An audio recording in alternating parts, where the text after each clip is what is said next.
What up, Wrestle Talk fam? It's your boy, the Night Owl. We're getting ready to go live right here on the Wrestle Talk podcast. Tell you guys I appreciate you so much for tuning in right here on the YouTube channel. Doing big things over here. Under subscribers. So that said, we're just a few minutes away from the beginning of the show. Hang tight, and we're going to rock this thing, baby, like we usually do. For those of you who don't know, we got a couple of special guests coming up. Star maker Kenny Bolin. And, of course, the owner of a brand new promotion down in Georgia, IWE Pro, the one, the only, Josh Fields. Let's go ahead and make this call, ladies and gentlemen, and get this kicked off. Cannot wait. It's going to be a hell of a show. Hell of a show. Welcome to Blog Talk Radio. Please hold and you'll be able to listen to the show. It is Nightmare Jones, aka Joe Land. Sorry, we had a little bit of technical difficulties and starting in to the show. You know, this kind of thing happens. We're still trying to work out the kinks with the microphone. But ladies and gentlemen, we are here. It is going to be a great night. It is July the 3rd. That means in one day it is going to be Independence Day. Please be careful if you're lighting off fireworks because you don't want to blow off your hand. Please, ladies and gentlemen, be careful because you don't want to blow off your hand. Before I bring on the man, the myth, the legend, the Night Owl, we have some very special guests tonight. We have IWE Pro coming on, which is a new promotion in Georgia, and we also have the King Kenny Bolin. And as I was searching for some clips of Kenny, I came across this clip right here, and you know what? I'm gonna go ahead and bring in the Night Owl because I want to know what his reaction is. Night Owl, are you with us? I am here, ladies and gentlemen. Episode 2 in store for the Wrestle Talk family today, bro. Okay. Let's do this. Yes. Okay. I'm sure that you have all heard Drake's song Hotline, right? You used to call me on the cell phone. Yes. Kenny Bolin singing his version of Hotline.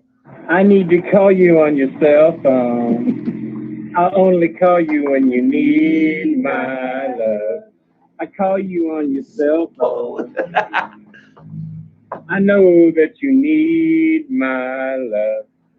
I know when that cell phone rings, it's you fucking ding-a-ling. I know that when you call my ring, you only want my thing. So do not call me on my cell phone. Because, bitch, I do not want more love. Do not call me on my cell phone. That's a hit thing all right there. Well, isn't that romantic? Kenny freaking Bolin. Bro, this is going to be a hell of a show. Jonesy, why don't you give me a proper introduction so I can get my sound bite, and you know exactly what I'm talking about. When you introduce me, you always hit that Mexican scream, bro. That always makes me feel like it always gives me a jolt of adrenaline. So go ahead and hit it for me, baby, so we can kick this off the proper way. Absolutely, ladies and gentlemen, boys and girls, children of all ages, the man that needs no introduction. I am talking about the one, the only, the Night Owl.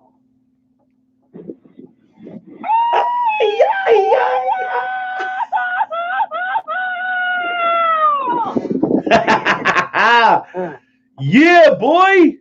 Jonesy, I'm fired up for today's show, bro. How the hell have you been? I know you've had a hell of a week, man, but like me, you've been looking forward to tonight, man. Episode 253 of the Wrestle Talk podcast. Dude, I know you already went through the guests, man, and we got a lot of stuff to cover during the high spot segment, but just you personally, man, how have you been? I've been good. I've been really good. I had a wrestling show. I had to referee on Friday, and then Saturday I got to referee another show, and this show was I got to referee a barbed wire match where the top ropes were wrapped with barbed wire, and it was definitely real barbed wire. And I got to say, I absolutely hate dealing with barbed wire. Yeah, it definitely sucks.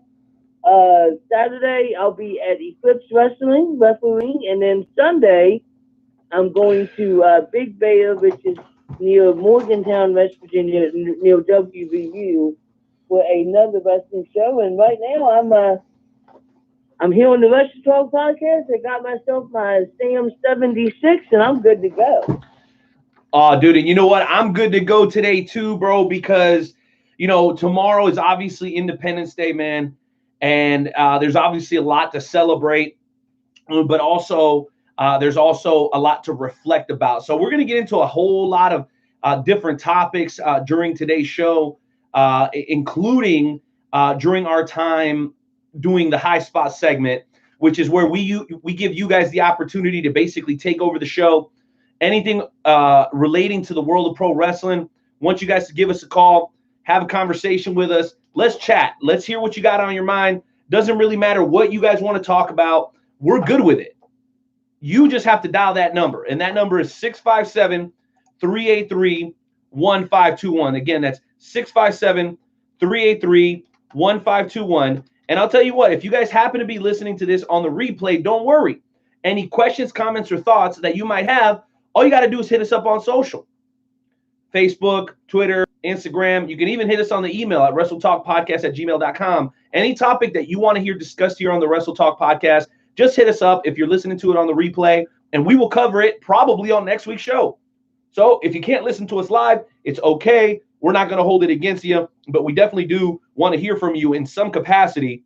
But if you can, the very best way to do that is to call in and dial that number one more time. That's 657-383-1521. All that said, Jonesy, man, it is the day before Independence Day, so it would almost be rude if we didn't do what we always do about this time, and we asked everybody to respectfully remove their caps, put their hands over their hearts as we pay homage to the greatest country on God's green earth, and that's America, damn it.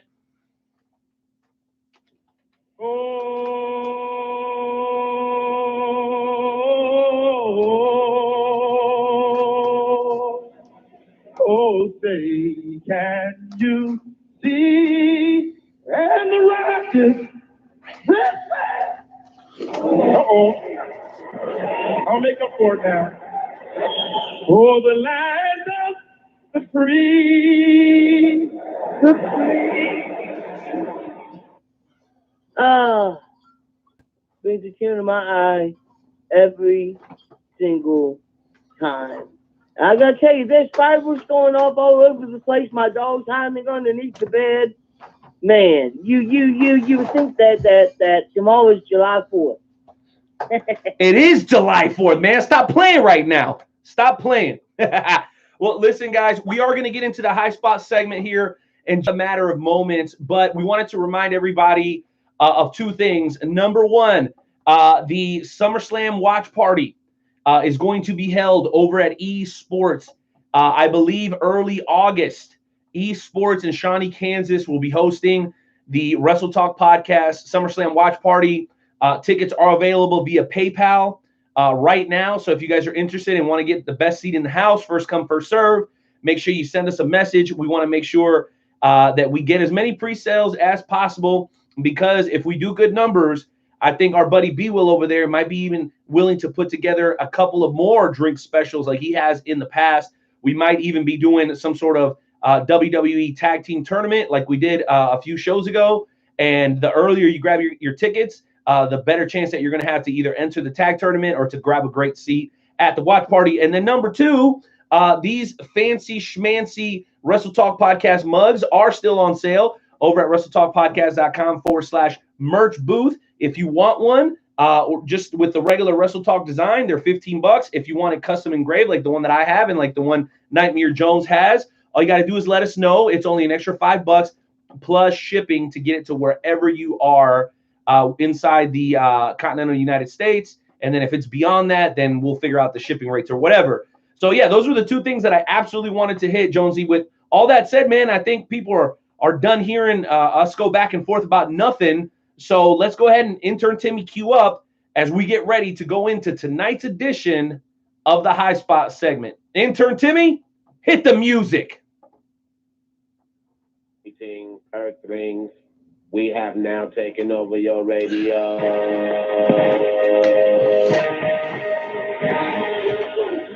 Hit 'em high, hit 'em high, hit 'em high. You hit 'em low, hit 'em low, hit 'em low. The fight's got no game. I'm breaking your hot frame, coming through like the train. Gonna take over the whole world. Is my goal. Absolutely, ladies and gentlemen, absolutely. The high spots. What could we talk about during the high spots? And I'm guessing that the one thing we could talk about is AEW's Fighter Fest was this past weekend, and you know it was definitely pretty good. It was definitely good. But my thing about AEW is this: when I looked at the highlights, it seemed like every match that they had a highlight, somebody was doing a flip, somebody was flipping over the rope, and you know I don't mind seeing flipping every once in a while, but I don't want to see like flips in every single match. You know, I want to see like a regular match. And I mean, I like AEW. Bless me. I like AEW, and here's my second thing. There were a couple of things that they did that once they get to TNT, they're not going to be able to do. Like for instance, they're not going to be able to have MJF come out and cut a profanity-laced promo calling the reporters assholes and saying that he can do whatever the fuck he wants to do. They're not going to be able to have Cody Rhodes take a chair shot the way that he did. And more than likely, they're probably not going to have matches that include like ball glides. So, right, the fans of AEW, enjoy it while you can, because once it gets to TNT, it's going to change. I don't know if you agree with me, Renee, or not, but it's just my thought. Okay, well, let me ask you this. Walking Dead, that comes on AMC, right? Yeah. All right, and then that show that was, and God, everybody's going to kill me for this, but that show, the dad from Malcolm in the Middle, he was like that meth drug dealer guy. What was that everybody's favorite show for the longest time? What was that show called? I don't remember. I know what you're talking about. Yeah. Okay, so and somebody please help me out. That show, The Walking Dead, so on and so forth. Man, some of the content in those shows. Yeah, Bryan Cranston, but what was the name of the show, bro? Help me out. Now, I wasn't looking for his name. I was looking for the name of the show. Breaking Bad. That's what it was. There it is. Okay, so yeah, Breaking Bad. So some of the content on some of these shows, bro, rivals what you would see in a rated R movie.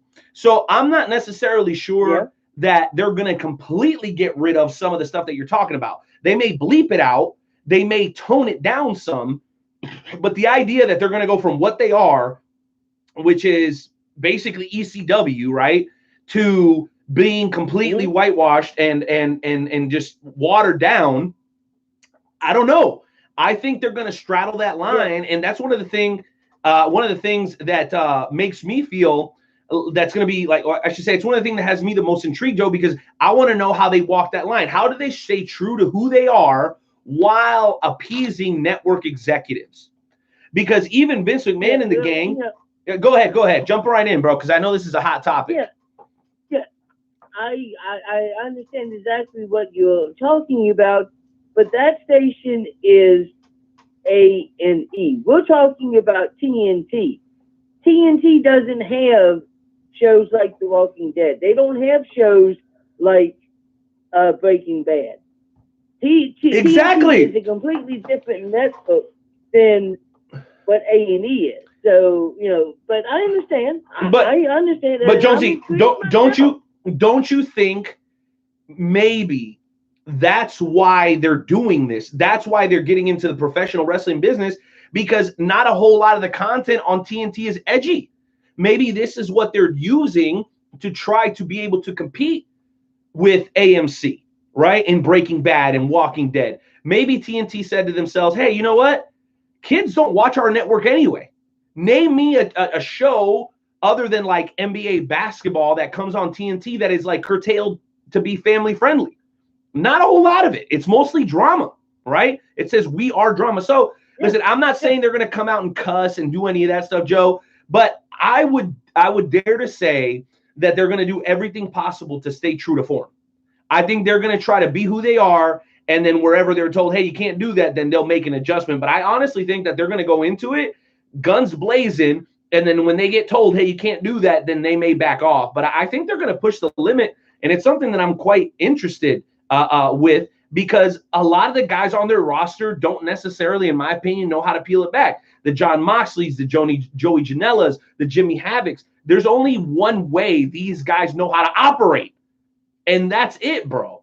So I don't know. Yeah. It's working for New Japan. It's working for Ring of Honor. I know none of those are on the same types of networks that even though Access is a fairly decent-sized network, I think they're going to use it to push the envelope when it comes to their live entertainment.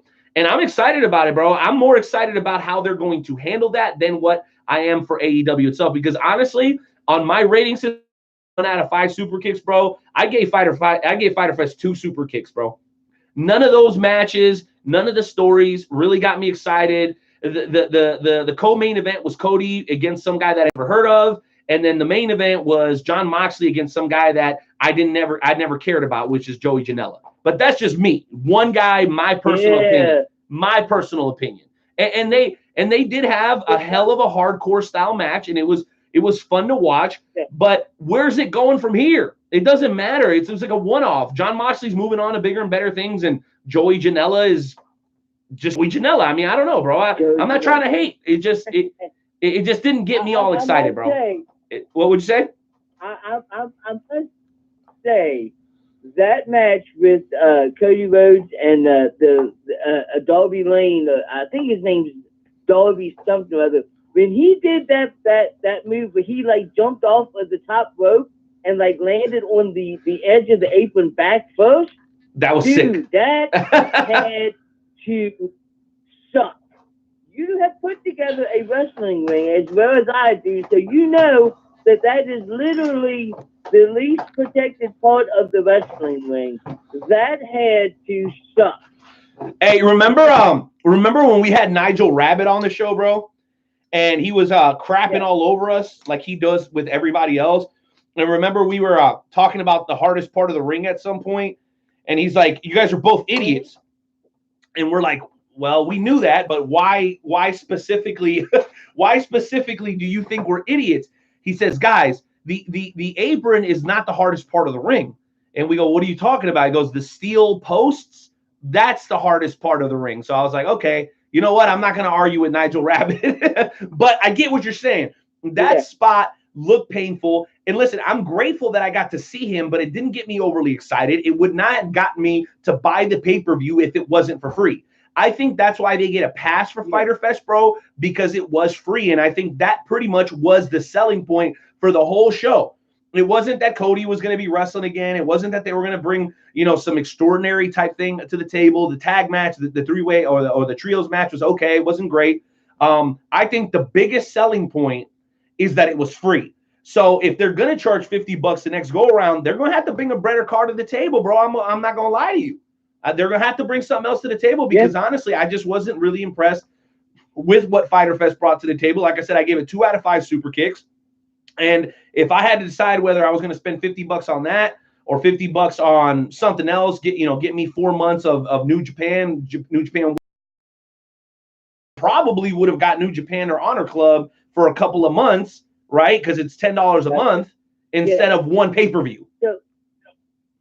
So the main question, this is the question that a lot of people have been asking, and that's because both these events are on the same day. Are you going to be watching the next AEW pay-per-view, or are you going to be watching Evolve on the WWE Network? Myself, I'm probably going to be watching Evolve because I've never watched an Evolve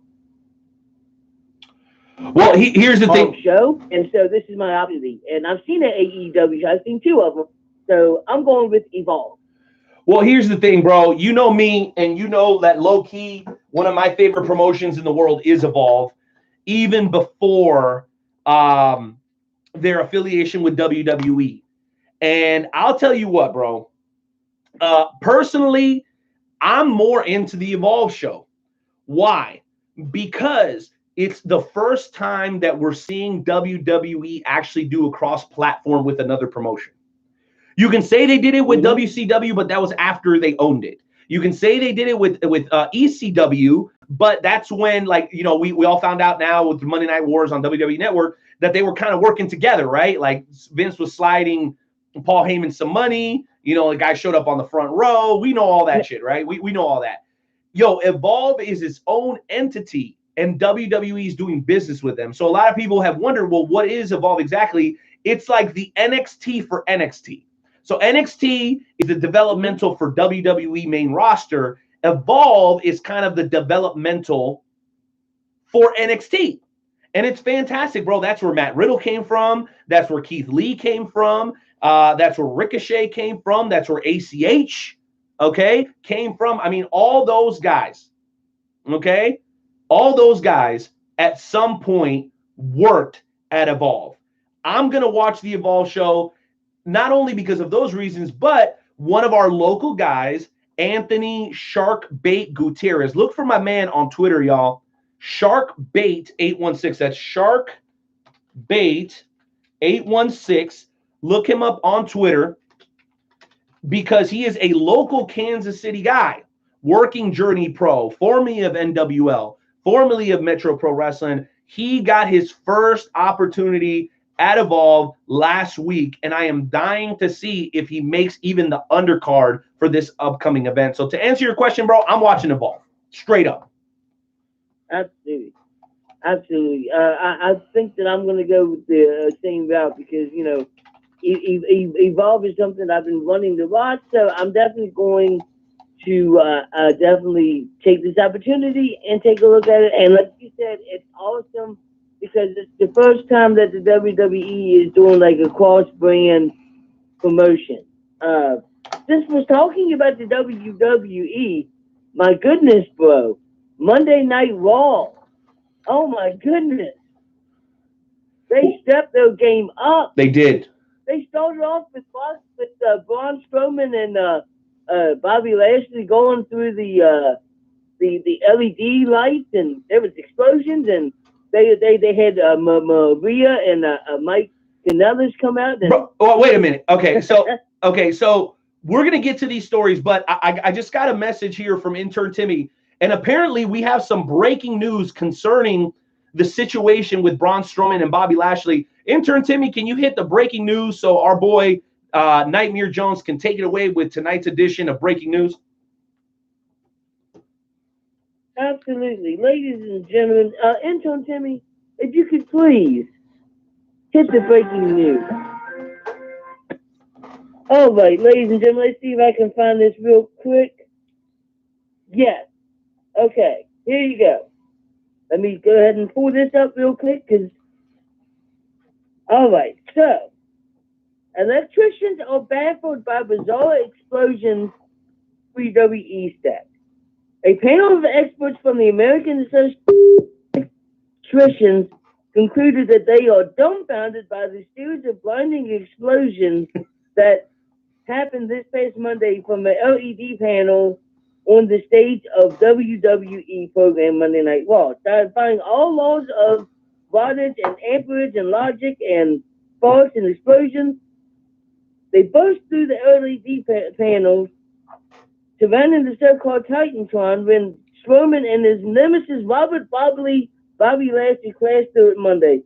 There was no explanation for such a dazzling display of sparks and smoke, and almost it seems as if the explosions were deliberate, which of course is preposterous. So see, even the electricians are dumbfounded about what happened on Monday Night Raw.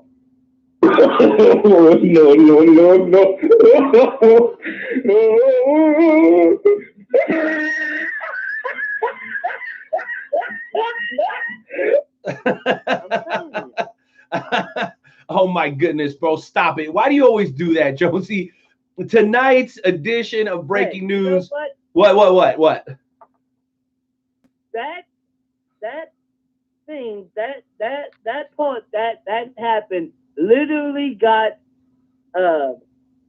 what's his face? I can't remember his name. but he literally said, "Holy shit!" live on TV. Corey Graves. Corey Graves, yes. Corey He Graves. literally said, "Holy." He said, "Holy shit!" And I was like, "Oh my god." Okay, so question before we move on to the next topic, and we're about 10 minutes away from bringing on our boy Josh Fields of IWE. So two things happened this week. It was the Corey Graves, holy shit, and then the Kofi Kingston middle finger in the face of Kevin Owens. My question is, do you think that they are deliberately being told to be more edgy? Do you think that's something that they're being told, hey guys, we're getting ready to go to Fox, ratings are down, we need to take another step because AEW is providing a level of entertainment, Ring of Honor, New Japan Pro Wrestling, they're providing a level of entertainment that is curtailed more to adults. Okay, so Jonesy, the question is, and I pose the question to everybody in the Wrestle Talk family. Again, guys, 657-383-1521. Do you think they're being told, hey guys, go out there and cut loose? And then if yes or no, do you think it's a good thing? Jonesy, why don't you go and answer first, and then we'll bring on our first caller of the night. Yes, I think absolutely. I think that the WWE is realizing that maybe strictly PG is not working as well as what it used to. And I think that with, AEW and their style, that it is, making the WWE change things. And I think that ultimately they're going to go away from the PG, and it's probably going to be TV-14. I think. I really do think that it's going to be you're going to see a little bit more you're going to see a little bit more edgier things. I mean, heck, we even had Maria Tellis calling her husband her bitch. Basically, that was the other one about their sex life, and said that she was pregnant and that again she didn't deserve to get her pregnant. I was like, damn. Jeez Louise. I mean, yeah, they're definitely getting a little bit edgier. I'm wondering if to a certain extent it won't fire back, because I like to watch wrestling with my kids. I know now that there's going to be certain things that I need to be on the lookout for. But I mean, overall, they have to do something. Like our boy Jay Hollywood is saying here on the YouTube live feed, guys, please share this feed. Please share this feed. I beg you, share the feed. We want more people over on the YouTube link. But yeah, dude, they got to do something different, Jonesy. They got to step it up, because if they continue with the monotony and the mediocrity, it's going to go bad. And I don't care how big they are, dude. At some point, when your shit gets stale, people don't want it anymore. People don't want to continue to consume it. So they've got to absolutely do something. And I think this is a step in the right direction. Thank you for checking in. Damien, love you. Susie, what up? Love to see you. I got a couple other people, but I can't scroll up any further. But thank you guys for being here. Please share the link, and call in if you guys want to talk some wrestling. We are about 5.5 minutes away from bringing on our first. And that's right, ladies and gentlemen, the owner of IWE Pro down in good old Georgia, our boy Josh Fields, will be joining us in just a matter of moments. And before we move on to the next topic and bring on the first caller, and remind everybody, Wrestle Talk Podcast mugs available right now at WrestleTalkPodcast.com/merch booth. $15 for the glass by itself, $5 extra for the customization, plus shipping. Give us some love. And then, of course, Esports, August, SummerSlam watch party. Holler at us. Pre-sale tickets available right now through PayPal or Apple Pay. That said, Jonesy, I believe we had one other topic we wanted to get to during High Spots, and then we have a caller on the line that wants to talk some pro wrestling with us, man. Why don't you go ahead and lead us down the yellow brick road? Oh, my goodness. I mean, what literally else could we talk about? I mean, we could talk about Matt Riddle, getting squashed at, after his comments about Goldberg. We never really got about Booker T. Do you think that that's maybe hurting him a little bit, or do you think that it's totally fine? Well, listen, Jonesy, I think that's a great question, and I think there's a real fine line there. I think if Matt Riddle were more established, let's just say in the mainstream wrestling community, I think he could probably get away with that without maybe getting as much backlash. But because he is so new and he is very unpolished, he's extremely talented. The guy's got as much upside as any talent in the WWE, including guys like Ricochet, ACH, Bianca Belair. He's got the whole package. So maybe I feel like as a veteran of the game, Booker T felt like Matt Riddle was out of line. I'll steal something from my boy Shaquille O'Neal, one of my favorite athletes ever. Okay, one of my favorite athletes ever said, "You can make whatever comment you want as long as you have G14 classification." That means Kareem Abdul-Jabbar could say something about Shaquille O'Neal. Why? Because Kareem is a fellow legend, a fellow Hall of Famer. Now, if you took some scrub, okay, from whatever team, okay, and he started talking about Shaq's inability to do this and inability to do that, that person, Michael Olowokandi or whoever you want to throw out there, that guy does not have G14 classification to be talking about a legend like Shaq. So, Matt Riddle, know your role, shut your mouth and stay in your lane until you've actually done something on the biggest stage. Because you know what? The fact that Goldberg and Undertaker are both over 50 years old and they were able to do as well as they did, and I know there was a lot of mistakes in there, Jonesy. I'm not trying to give them a free pass. Okay? Dude, those guys can do stuff that 99.9% of people on this planet cannot do. And yeah, maybe Matt Riddle's one of those guys that can do those things, but he's the 1% out of the 99%. He got himself the attention that he wanted, but you got to respect your elders, bro. I'm from the old school. And I know guys are trying to get attention, and they're willing to do anything to get attention, even sound like assholes on Twitter. Shout out to you, Seth Rollins, okay? But, dude, the bottom line is I'm old school. I'm from the South, and there's a part of me that says, yeah, I know you want to get over. I know you want to get attention, but, dude, you got to respect the guys that laid the groundwork in front of you, because Matt Riddle, not even in his wildest dreams, will ever be as over as Goldberg was in his heyday. And that's not just speculation, friends. That is facts right there. Very, very, very, very, very good, observations. And I would definitely agree. Like, maybe if Matt Riddle was a little bit more established, like, it would make sense. But it's like somebody that is, is not just starting up, but is not as well known, is talking trash about, somebody that's a big star. Somebody that's below the person that they're talking. It's just kind of like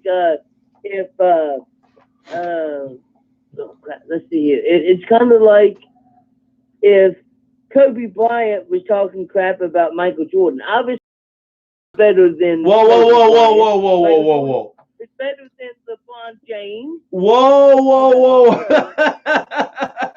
Take it easy, man. What are you talking about here? Are you talking about like if Robert Griffin III or David Carr was talking trash on Patrick Mahomes? Is that what you mean? Well, yeah, like I said, okay, yeah, let's say that RG3 is would be Kobe Bryant and Michael Jordan would be Patrick Mahomes. Will you stop it? Yeah. Stop that. Go. All right, guys, we are just a few seconds away for bringing on our first featured guest of the evening. We even got an unidentified caller there at the bottom of the list. Enter Timmy. Why don't you check on that? But yes, guys, Josh is in the bullpen and ready to come on and talk some IWE Pro with us here in just a matter of moments. But before we get there, my buddy, my amigo, Scrootyful Jones Puckett is calling in right now during the High Spot segment and wants to talk some pro wrestling with your boy, the Night Owl, and Nightmare Jones on episode 252 of the Wrestle Talk podcast. Mr. Jones, what's on your mind tonight, bro? We got a lot of topics on the table right now. What do you want to talk about?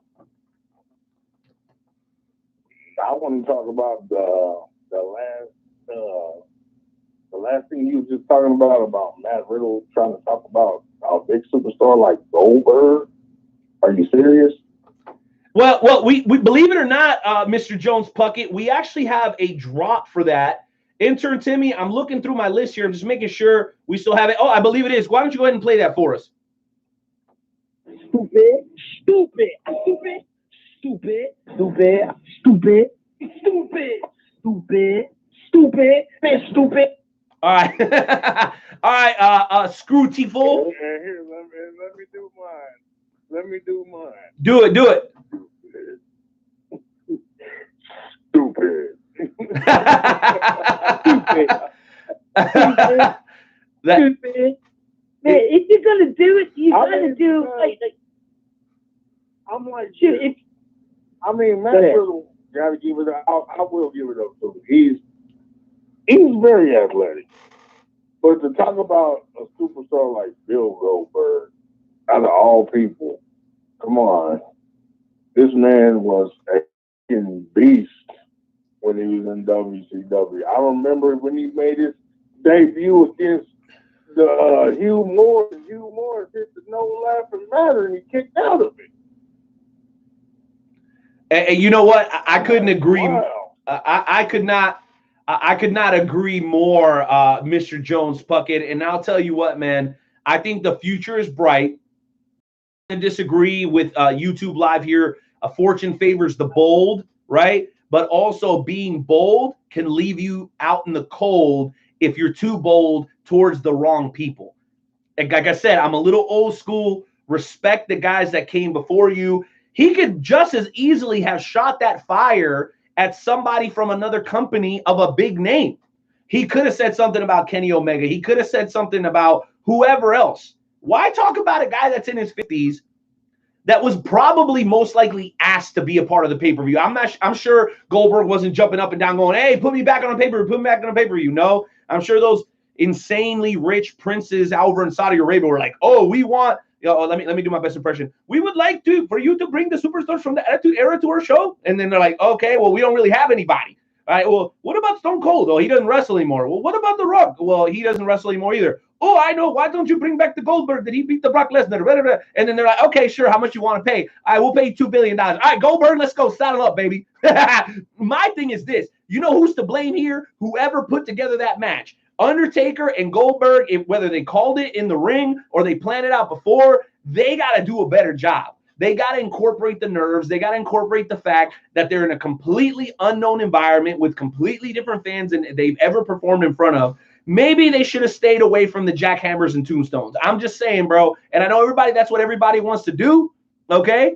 I know that's what everybody wants to do. But ultimately, one spot like that is more than enough for a match between two guys that are 50 years old. Mr. Jones Puckett, we're going to put you back on hold and bring you back a little bit later on because we're already late to the second featured interview of the evening. That's right, ladies and gentlemen. We have the distinct pleasure of talking to a man that is embarking on a journey.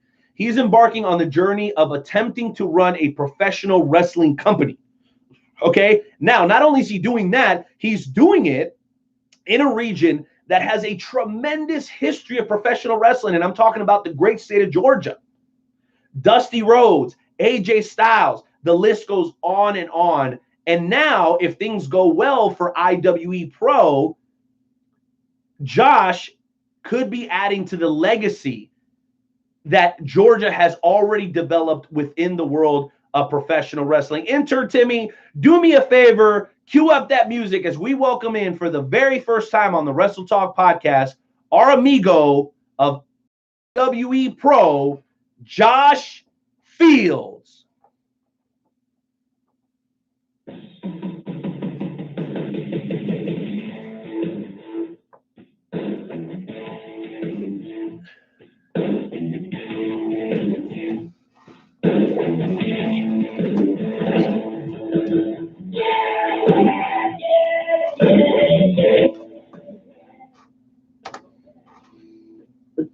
on, sir. How you doing? Good. How about y'all? Good. Welcome to the show. How have you been? Doing great. I appreciate y'all having me on. Got it correct. I'm not the owner. I'm the janitor. The owner is Timothy Blackman. I'm just a sidekick. That's awesome, dude.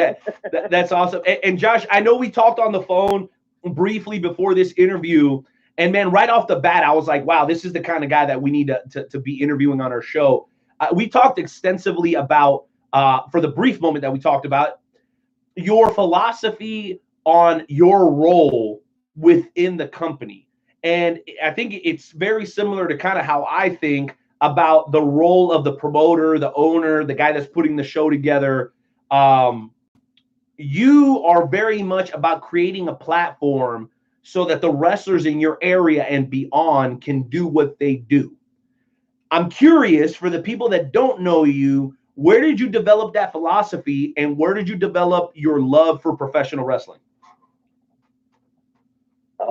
Just like everybody my age, started watching wrestling. I just fell in love with the sport. My favorite two wrestlers growing up couldn't be from opposite end of the spectrum, but it was Tully Blanchard and Ricky Steamboat, babyface heel. And, I've been in and out of wrestling, casual viewer here and there. And then me and Tim got together and decided to do this thing. And, it's like I told you earlier, it's just, let the fans watch the wrestlers, and we get out of the way and let them do their thing. And, just as long as everybody's safe and respectful, that's all we ask for. Oh, dude, that's fantastic. And, I have to admit, I've been a part of a few promotions and have gone to many as a fan and seen promoters, general managers, board of directors that can't seem to keep themselves out of the limelight. And the fact that you're willing to do that and let the wrestlers have the main stage, definitely speaks a lot to your character, Josh. That said, man, tell us a little bit about your upbringing, right? You're a Georgia boy through and through. I know that's football country down there, man. So how is it, other than like seeing it on TV, that you developed like this desire to want to actually start your own promotion along with your buddy Timothy, Pete, Brian, and the rest of the gang over there? Because it takes a lot for people to go from just being a casual fan to actually wanting to get into the business. And we all know that that's a huge leap to take, especially from a financial perspective. So what was that motivating factor that got you off the couch from watching the shows to actually wanting to create your own, dude? I've always wanted to do this, and I guess I needed that little bit of a push, and Tim gave me that push that we was going to do this. And, when you go to the independent shows, you think about, what can you do better? And, this and that, and I would do this and I would do that.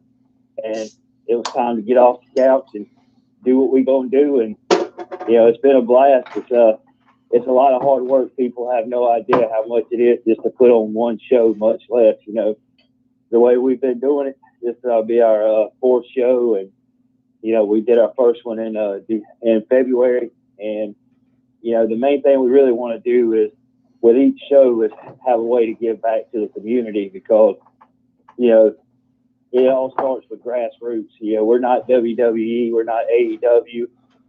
We're not gonna, we don't have millions and billions of dollars in budget. So, if we don't have the fans show up, we don't exist. So it's all about the wrestlers and all about the fans. Oh, that's awesome, man. And if you always keep that perspective, I think that you guys are going to be wildly successful. Before I throw it over to my boy Nightmare Jones for his questions, I did want to ask, who were some of your early inspirations? I know you talked about Tully Blanchard. I know you talked about Ricky the Dragon Steamboat. What was it about those guys that you gravitated to specifically? And I imagine that, much like many of us back in the 80s, you were still buying it hook, line, and sinker. So what was it that those guys brought to the table that really had you so enamored? And I'm curious, when you're pursuing talent, does that kind of you grew up absorbing and taking in professional wrestling, when you're putting together your card and you're putting together your shows, Are you looking for guys that are similar in certain ways? And obviously, it's a little unfair to compare anybody to Ricky Steamboat or Tully Blanchard. But the bottom line is, I'm sure that when you're putting your shows together, that plays a part in it because it's part of how you became a fan. Oh yeah, absolutely. I mean, with Tully Blanchard, it was all about the promos. I mean, him and Ric Flair and Arn Anderson back in the day. I mean, if you go back now, I mean, it's like a master class in promos.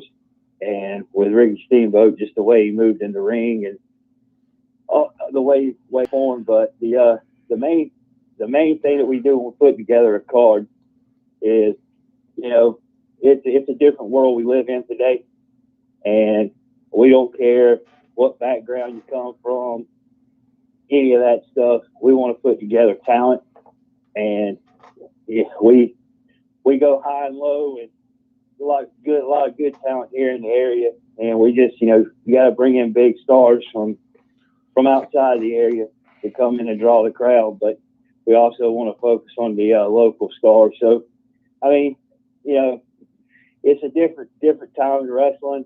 Everybody's got different gimmicks to say. I guess the AEW style or the WWE style, but you know, I kind of took inspiration from AEW that they want to be, you know, a place for everybody, and that's what we're trying to do. Man, that's absolutely incredible. And nowadays, you got to try to curtail to as much of the fan base as possible. I'm going to throw it over to Joe in just a second, but I'm going to go ahead and play this now because I know I'm going to forget later if I don't. I think you will really appreciate this, Josh, because when we got this little audio clip, man, I was like a kid on Christmas morning. I could not have been more excited. And as soon as you hear it, you're going to understand why. Intern Timmy, go ahead and hit the Ricky drop.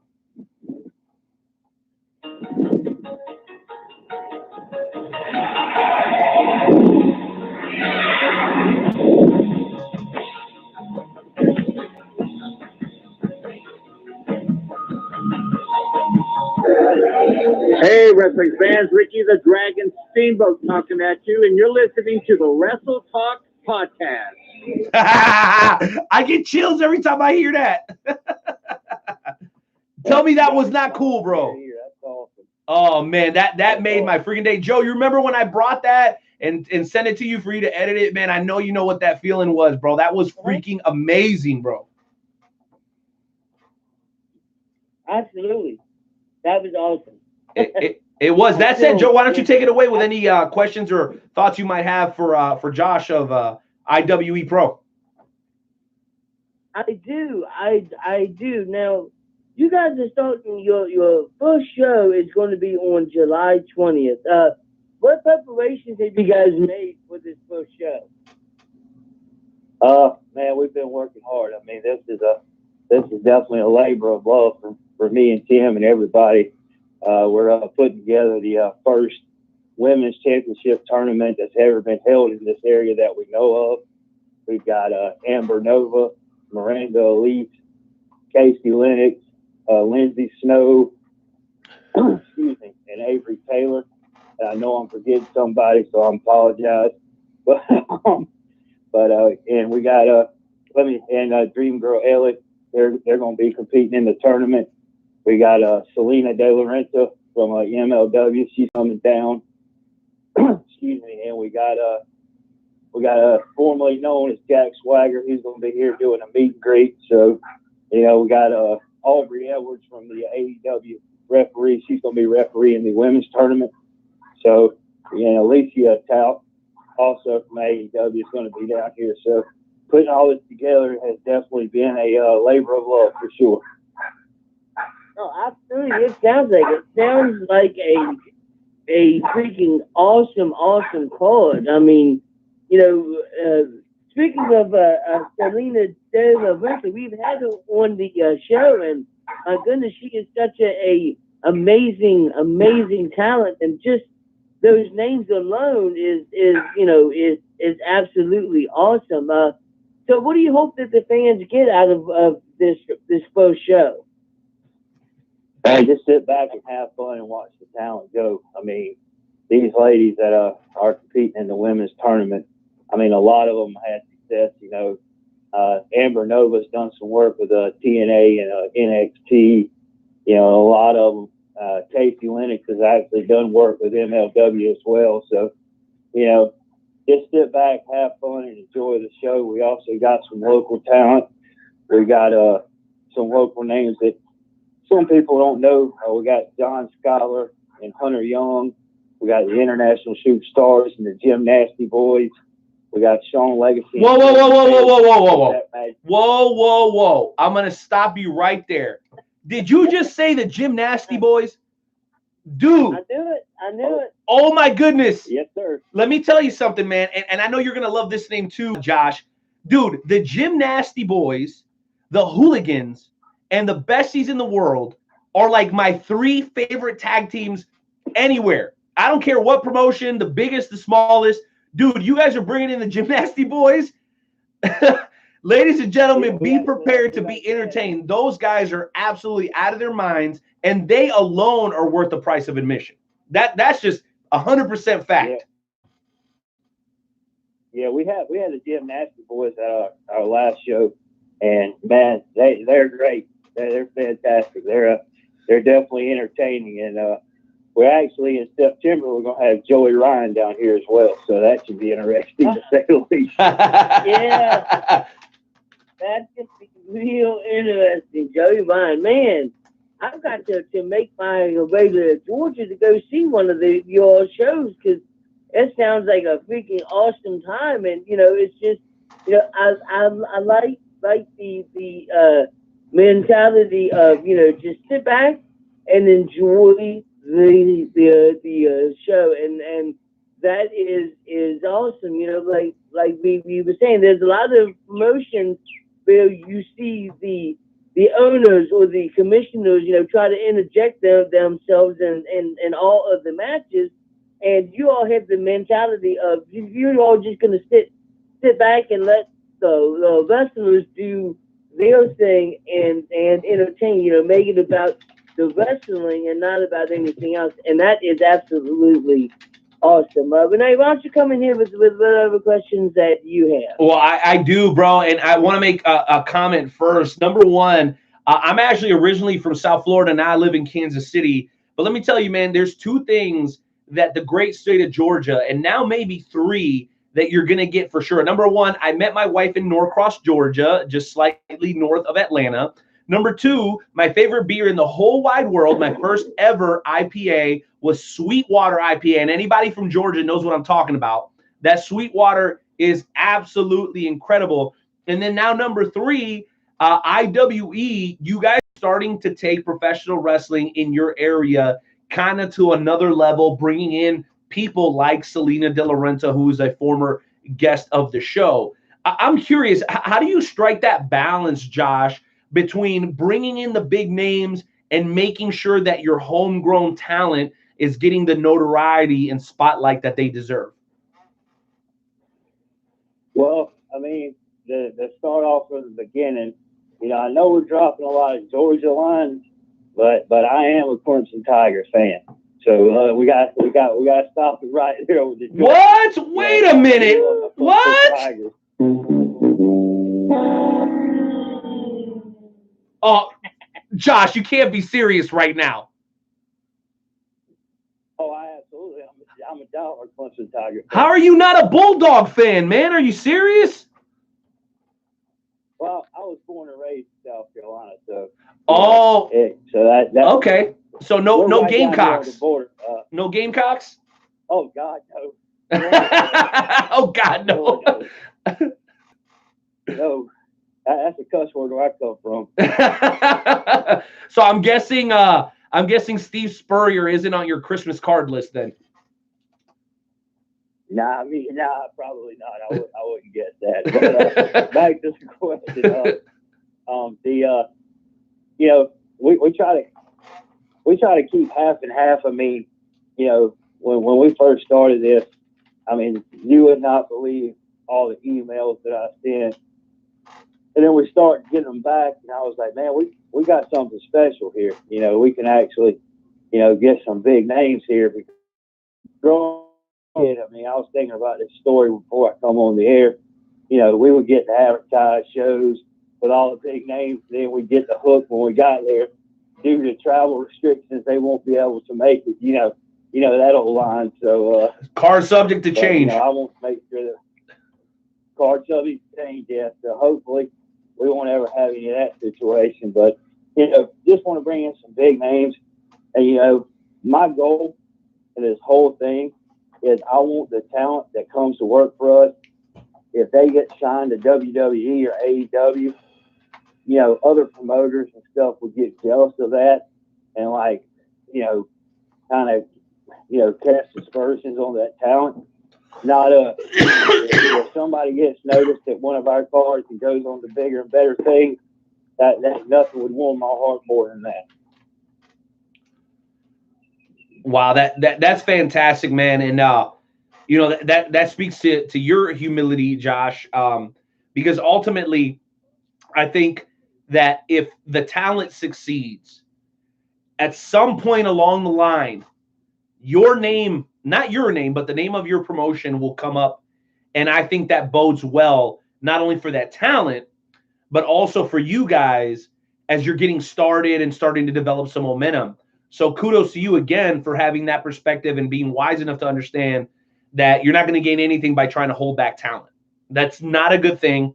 I've seen it in my own area here in Kansas City, and it never ends well. So kudos to you for that. Listen, Jonesy, I know you had at least one more question, and so do I. And here it is. So, Josh, you're looking at the opportunity to kind of break some new ground here with your upcoming show. Can you briefly go over some of the matches that the fans should be excited about on the upcoming card? Yeah, I mean, I would, you know, the women's tournament, you know, once again is the highlight of our show. I mean, Casey Lennox will be facing Miranda Elise in the opening match of the tournament. Dream Girl Ellie versus like Amber Nova, and then Lindsay Snow versus Avery Taylor. But the two matches that are going to be the show stealers, as far as, in my opinion, is going to be the International Superstars versus Gymnastic Boys, which has not been announced yet, and we're announcing it right here on this show. That's the first time. Well, wait a minute. I believe we have a breaking news drop for that. Enter Timmy, do me a favor, hit the breaking news so that Josh can announce that one more time. Go ahead, give us that breaking news one more time, Josh. It's going to be the International Superstars versus the Gymnastic Boys in a tag team match. Is going. I'm telling you, that match is probably going to steal the show. That's great talent right there. Hey, freaking men, dude, keep going. And then we're going to have another tag team match. Is going to be Dementia 13 versus Y2X, which is two local tag teams from our area. That's going to be for our tag team championship. And then for the what I considered our heavyweight championship is the Southern States Championship. Is going to be Sean Legacy versus Cameron Cade. And remember that name, Sean Legacy, because one day he's going to be a star. Dude, that's freaking incredible. And that's what I was talking about earlier. Like, how do you balance bringing in the talent like Gymnasty Boys and Selena De La Renta and Jack Hager, formerly known as Jack Swagger? I mean, obviously, you've got some up-and-coming talent in your area that you want to highlight. And you know, you put them in a main event match like that for your guys' heavyweight championship.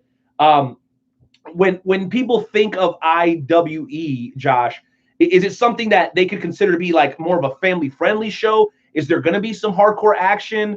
Is it more for an adult crowd? Or do you guys kind of make sure you keep a balance so that everybody in the family can enjoy when they come to one of your shows? Well, we kind of, as far as that, we try to keep everything family-oriented. You know, if we have like a more adult-themed show, like when Joey Ryan comes, we're going to let people know, like, hey, this show might push the envelope, so you might be a 18 and over crowd for you. So, I'm telling you what, my 10-year-old would love Joey Ryan, though. You know how kids are. Straight up. And there is one thing that I failed to mention, and I can't believe I forgot to do this. The 25% of all ticket sales was going directly to the Lexi Massaro College Fund, which she is the daughter of Ashley Massaro that passed away a couple months ago. Right. And I don't know if you've seen that on the internet. We did. Yeah, we're going to do 25% of our ticket sales is going directly to that fund. Wow, dude, that's incredible. I've seen a lot of charity shows, man, but that's huge, and obviously that's recent. Ashley, somebody who who everybody knew, former WWE superstar. A lot of people know her from kind of the independents up in the Northeast as well. But that's awesome, man. That is really absolutely incredible. And the way I look at it, man, is if you get an opportunity, give back. And if you can give back to the pro wrestling community and the families of the wrestling superstars, that's even better. I'm curious though, Josh, where exactly are you guys running the show, and what's the date and time? July 20th in Augusta, Georgia, at the American Legion Hall here in Augusta. The meet and greet is going to start about 5:30, and bell time will be 7. And I can promise you this: when we say bell time's at 7, bell time is at 7. We start on time. It's about a 2.5 hour show with a brief intermission. And there's one thing I want to ask you guys a question. You ready for this one? Of course, man. Bring it. Sure. All right, a little trivia time. Okay, so with a meet and greet like that, how much would you say the meet and greet tickets are? And no cheating if you look at my Twitter page. No cheating. No cheating. Go ahead, Jonesy. I'd say $25 to $30. No, wait. Let me guess. let me guess.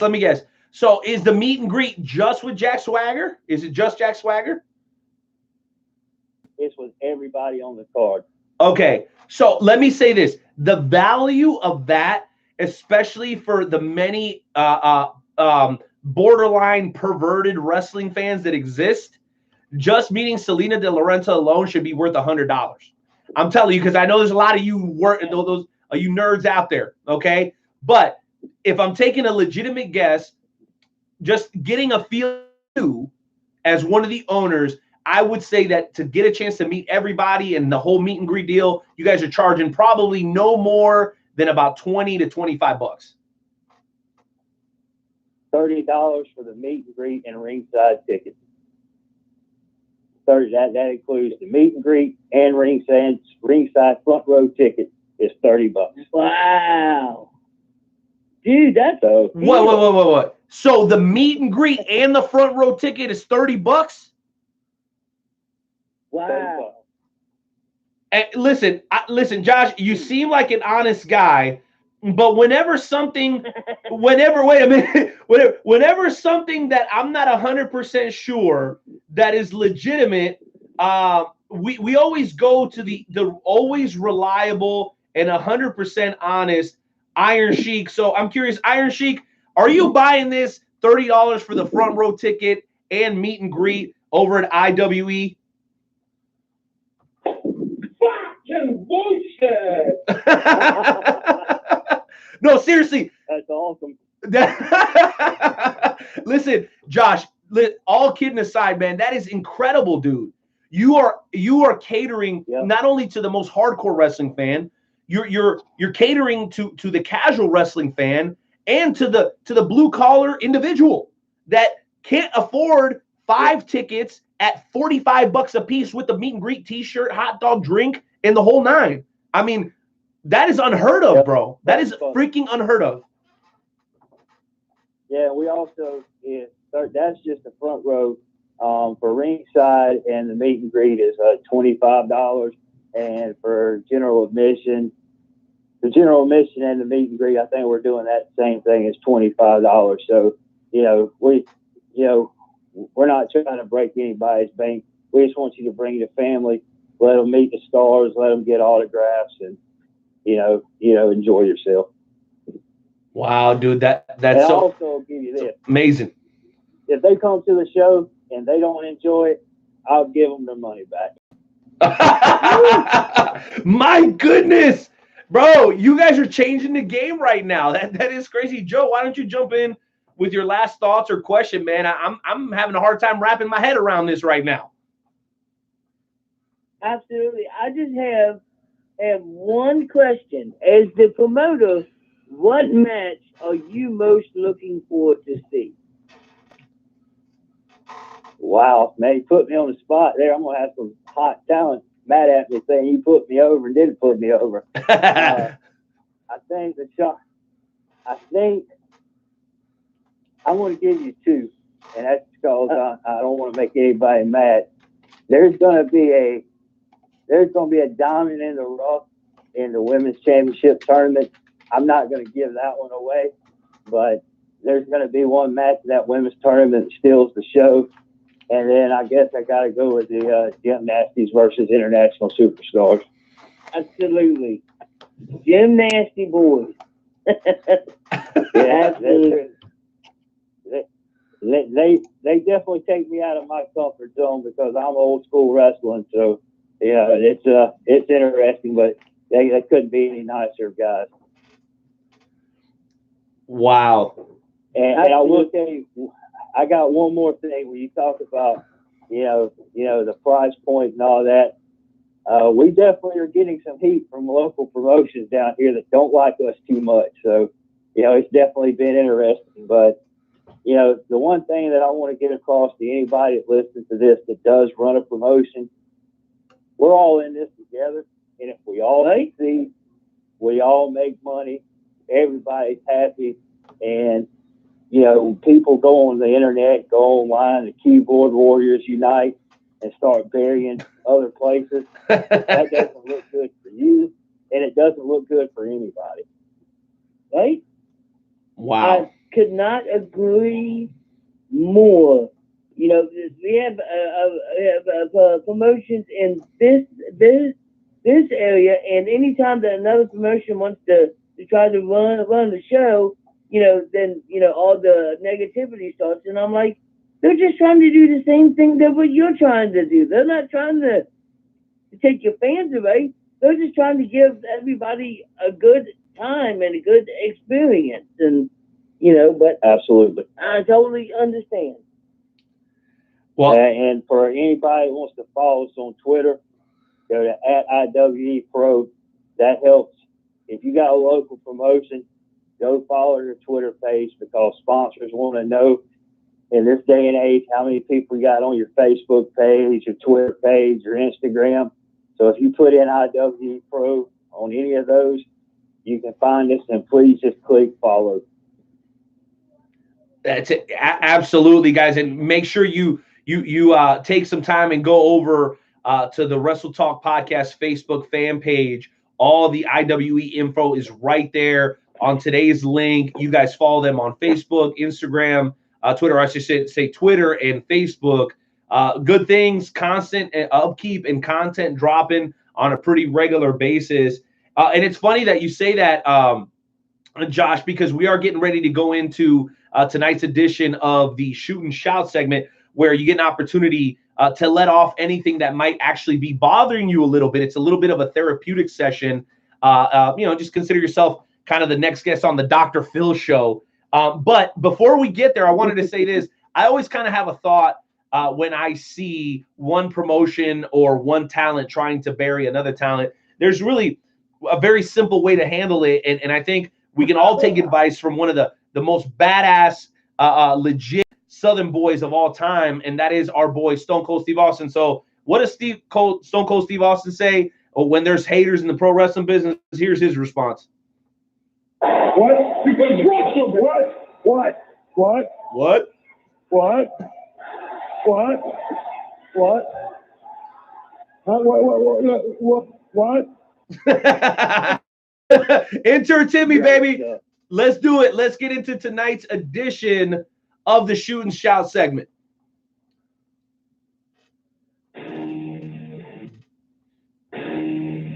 It's just one of those days when you don't want to wake up. Everything is everybody sucks. You don't really go fly, but you want to just survive. If someone's head off, you don't come in contact. And if you win, you last. Life is on contract. All right, who's going first, Renee? You know what? I'm ready, bro. I'm ready. And you know what? My Shoot and Shout tonight is pro wrestling related.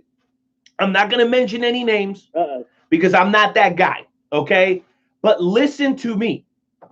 If I personally contact you and say, bro, you might want to watch out for this guy. He's walking around telling everybody he's got training, but he doesn't really have training. You don't listen to your boy. You go and book him. And 3 shows later, what's happening? Your boy is getting destroyed on social media. Why? Because he never got trained. And you know why it's a big problem? It's not because he didn't get trained. It's because when you don't get trained, you put other people's life at risk. And when you're putting other people's life at risk, and then you go online and you complain about it, talking about, why is it that I don't get the respect that I feel like I deserve? I show up early. I stay late. I don't get any respect. I'm always getting overlooked. You know why that is, sir? It's because you don't shut your mouth on social media. You haven't paid your dues. And you want something that you didn't earn. So when people call you out on it, don't threaten to delete your Facebook page. Okay? Geez, freaking Louise. What is it with the young people today that don't understand that in order to have something worth a damn in this life, you got to work for it. Sometimes you got to without getting paid. Sometimes you got to work for it without getting paid for a year. It's called the labor of love. That's what pro wrestling is. That's what the Wrestle Talk podcast is. That is what IWE is. You heard it from the man himself. If you want respect, you got to earn that shit. You can't put a quarter into the machine, turn it to the right 3 times, and respect comes out of it. No, no, no, my friend. You have to build the respect. And when it comes to respect, guys, instead of doing what you do to each other, if you're all together and you're fighting for one little bit of water, which is what the wrestling community fan demographic looks like. It's just a small puddle of water. Instead of sitting there and fighting for a small puddle of water, why did everybody grab a damn shovel and build a well? That's what's wrong with the pro wrestling community today. And the Wrestle Talk podcast and IWE Pro are trying to change that. So open up your ears and shut your mouth. Because if you did that, this community would be a lot better and bigger than it is today. That's my shooting shot for tonight. Nightmare Jones, what do you got?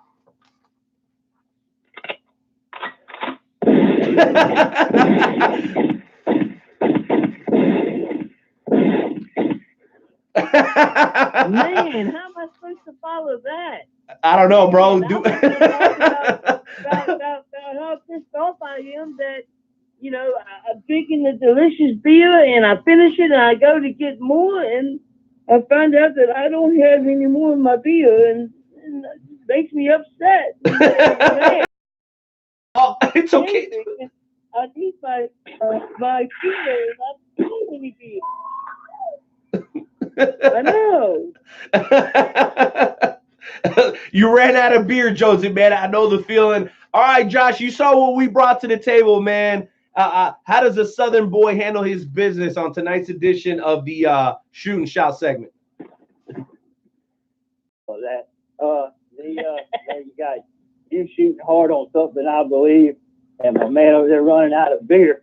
I mean, it's just a total. That's just a travesty. But I got one for you. I got one. Wrestling fans, get off Twitter, sit down, shut up, and enjoy the product. If you don't like it, it's fine. Watch something else. I got WWE bearing AEW, AEW bearing WWE. If you like it, you like it. If you don't, you don't. But guess what? If it's posted on Twitter, nobody cares. Wonderful. Well said, Josh. Absolutely wonderful, man. That was better than what I expected, man. Ladies and gentlemen, IWE Pro's very own Josh Fields, along with Timothy Blackman, Drew, Brian, and the rest of the gang down in Augusta. July 20th, ladies and gentlemen. It is their first super show, the meet and greet that includes Jack Hager, a.k.a. Jack Swagger, Selena De La Renta, Renee Michelle, and Alicia Estout will all be in the house. On top of that, you got your first ever women's championship tournament, which will include Amber Nova, Lindsay Snow, Every Taylor, Dream Girl Ellie, Miranda Elise, and Casey Lennox. Also, the heavyweight championship will be on the line. So stop slacking on your macking and slipping on your pimping. Go and follow IWE Pro on social media. Josh, we want to welcome you in as the newest member of the Wrestle Talk family, and let us know if you got any closing thoughts, man. Appreciate it. Yeah, I was going to tell you one thing. Thank you for me mentioning Renee Michelle. We actually had her booked, and the other day I was watching Raw, and I said, "Thank you, WWE, for some free publicity. I appreciate that tremendously." She was on TV, bro. That's crazy. And I was like, me and Tim was texting back and forth, and I was like, "Man, we're getting all the free publicity we need just right here." And I was loving it. I mean, we had her booked like a month ago. It was crazy. But yeah, so thank you WWE and R-Truth, and y'all keep pushing her, because every time she's on TV, that might sell us an extra ticket. That's awesome. Jonesy, any final thoughts for Josh before we let him go, man? Oh man, just thank you for coming on to the show. You have been absolutely awesome. I look forward to see what's in store for IWE. Good luck on your show. It's going to be absolutely amazing. The turnout's going to be awesome, and I wish you all the best of luck, stuff. Man, I appreciate y'all having me on tonight. I hope everybody has a happy July 4th. And my last closing thought: tweet and retweet IWE Pro. Thank y'all very much. You got it, man. Grace and peace to you, brother. God bless. Same y'all. All right. Adios. Jonesy, your thoughts on the first hour, man? That was pretty dope. Man, it always goes by so freaking fast, and then we got to say goodbye to him, and that makes me upset too. Here you go. I ain't got my feelings. not again, bro. Stop it.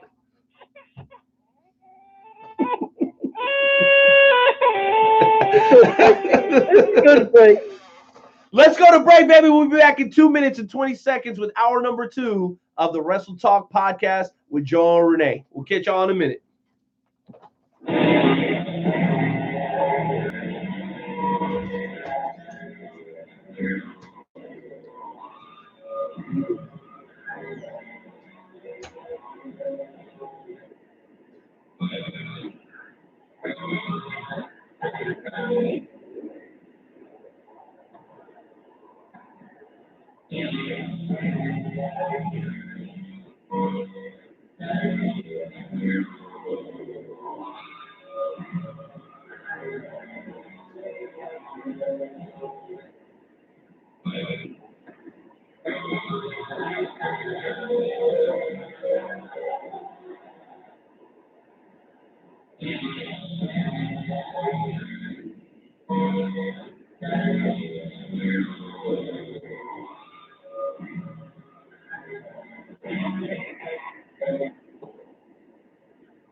Unmuted.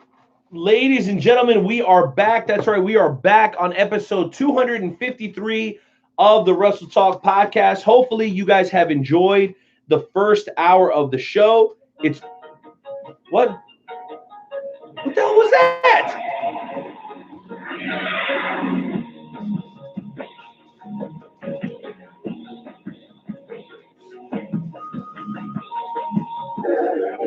Hey, wrestling fans, Ricky the Dragon Steamboat talking at you, and you're listening to the Wrestle Talk podcast. Wrestle Talk fans, it is time for the FWWC segment. Nightmare Jones is here. Renee, the night I don't know where he went to.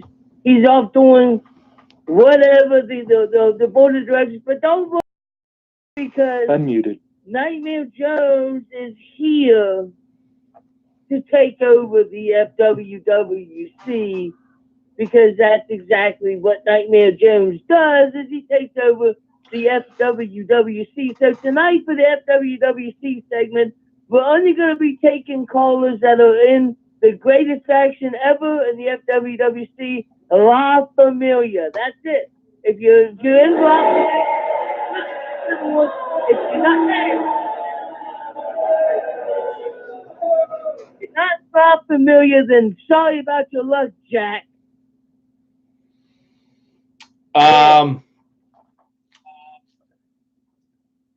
Okay, let me say this. Last night, I had the opportunity to go on KUAB 98.5 FM here in Kansas City, and we spent about half of that show talking about the FWWC.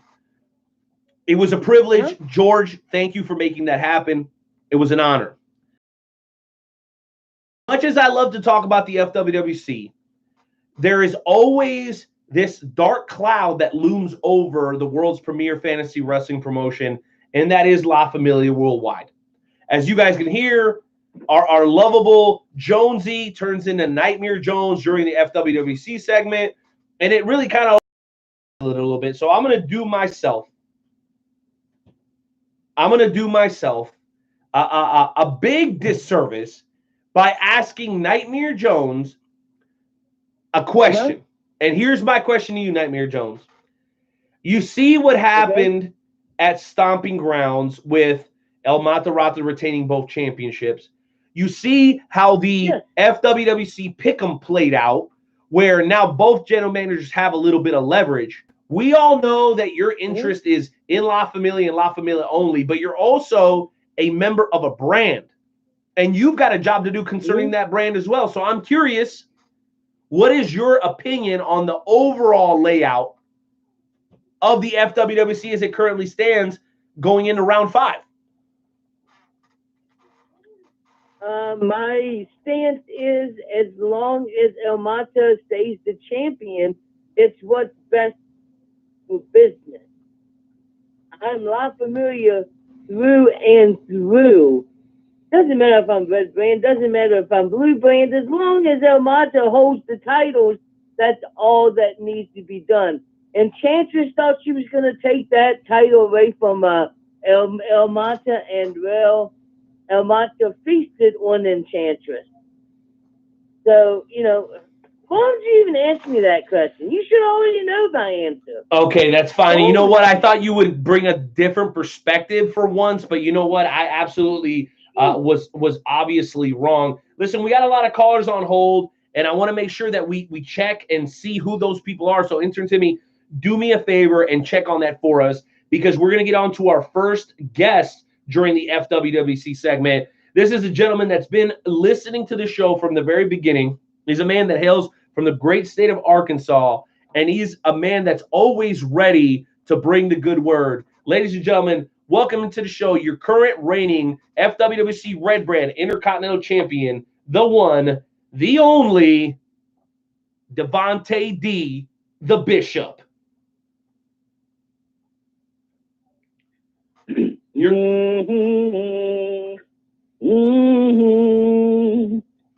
Brother Night Owl, how are you this evening? I'm doing great right now. I mean, other than the fact that I got to deal with Nightmare Jones for the next couple of minutes, I'm actually doing pretty awesome. Had an awesome interview during the first hour. I'm sure you tuned in. Josh Fields was great. IWE Pro down in Atlanta, Georgia, in the Atlanta, Georgia area, in Augusta more specifically, is going to be an absolutely amazing show. So up to this point, man, it's been great. But, you know, FWWC takes things to a whole nother level. I know you recently captured the Intercontinental Championship. Man, how are you feeling? And obviously everybody wants to know, do you have any plans concerning the Intercontinental Championship cash-in? And are you at all worried about Big Papa Kurt? Well, how am I feeling? I feel beat up. I feel banged up, busted up, and stitched up because Monday night, me and the Madman went against the Fallen Souls, and that match went to a draw. And you see, Voorhees and Fallen drew from the Prophets the match. But then it was on the Tuesday night because you see, Bishop went against an old rival, an old nemesis in Battle Cat. Battle Cat reopened that wound, and as I tasted that blood coming down, I still found the strength, I guess, from the Almighty, which led me to victory. And then it was on to facing Pugsley, Nightmare Jones and Pawpaw Jimbo Slice, in which the trucking nightmares were welcomed to the madhouse.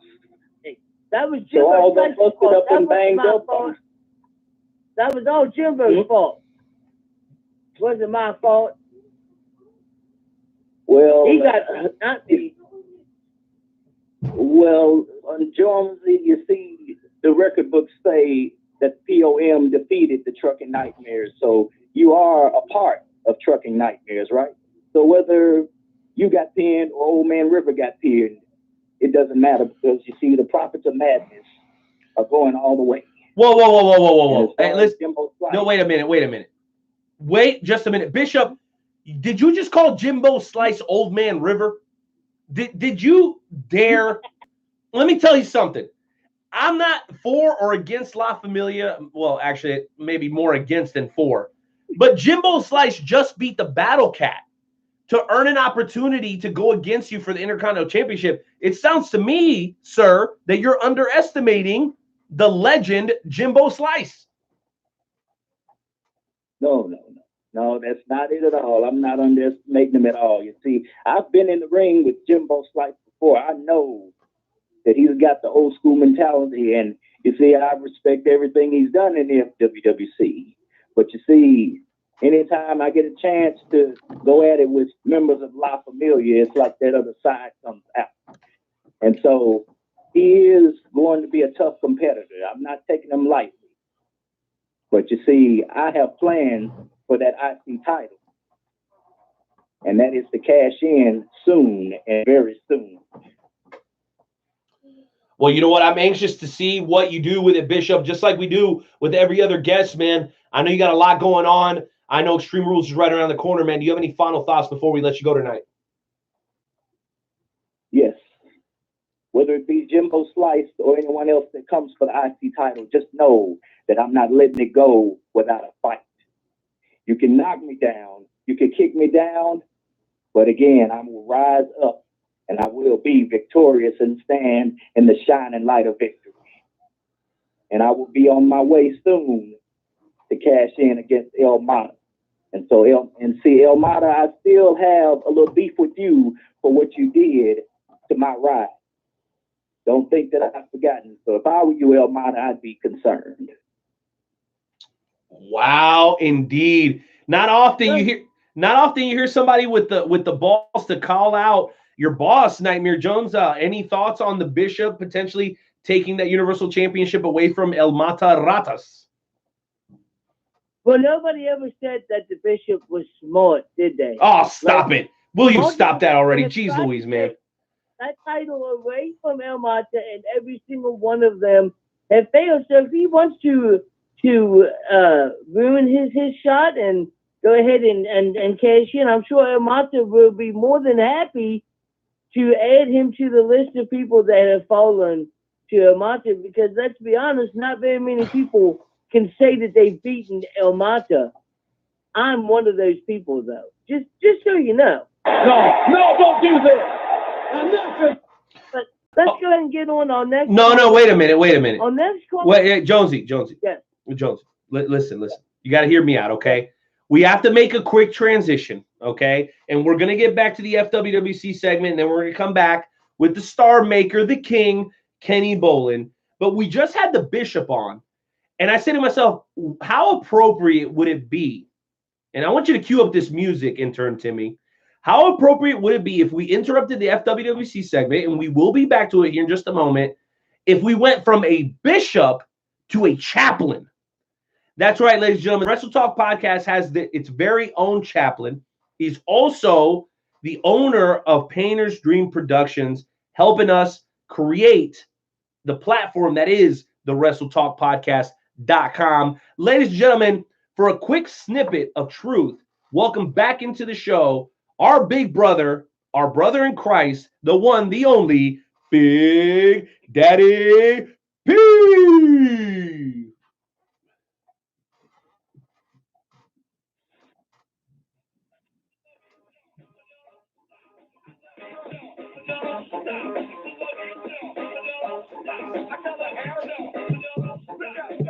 I gotta do what I gotta do.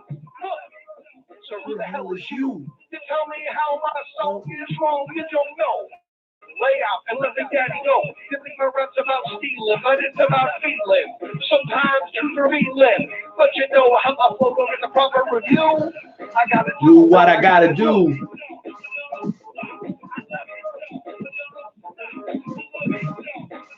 Ladies and gentlemen, welcome back into the show. Wrestle Talk Podcast, Resident Chaplain, Big Daddy P. Big Daddy P, how you doing tonight, man? You know me, same circus, different tent. Yeah, absolutely. The ringmaster's in the building. Now, listen, we got you lined up for an interview coming up here in 2 weeks. I said next week.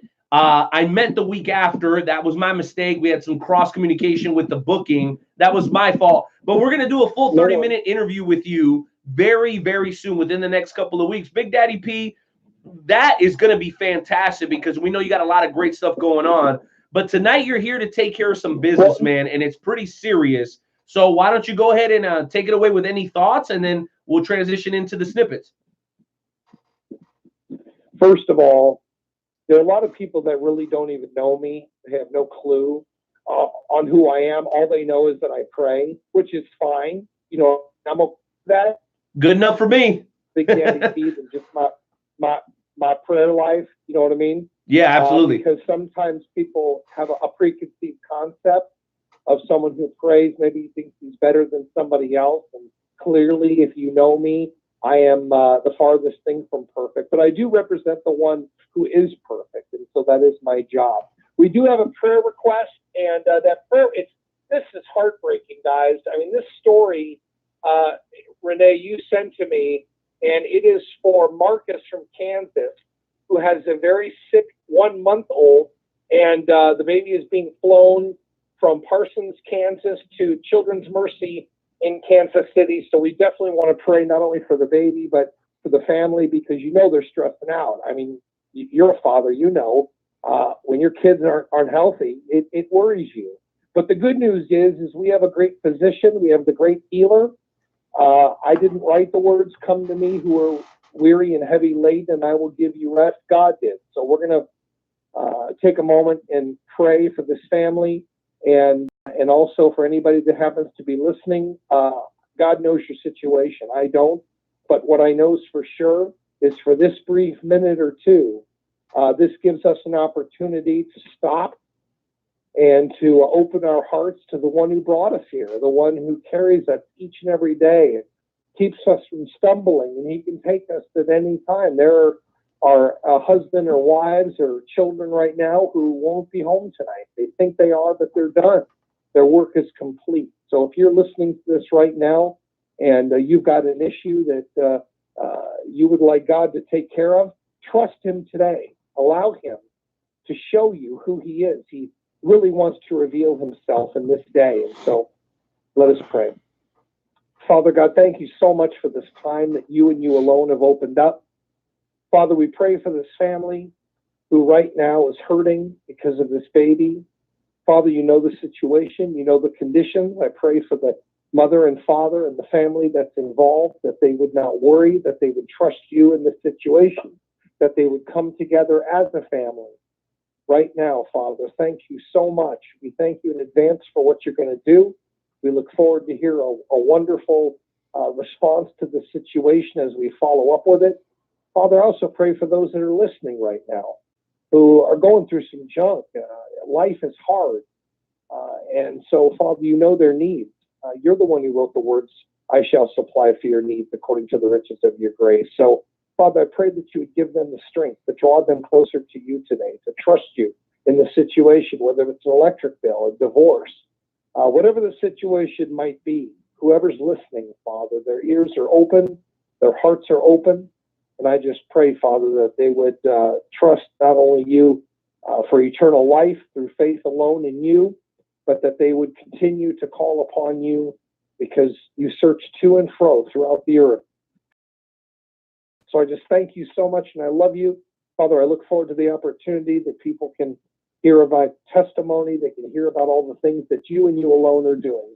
And I look forward to that in the next couple of weeks. In the meantime, just pray that we can be on next week and that you would see us fit to continue on in your glory. We thank you so much, and we love you, and we ask these things in Christ's name. Amen.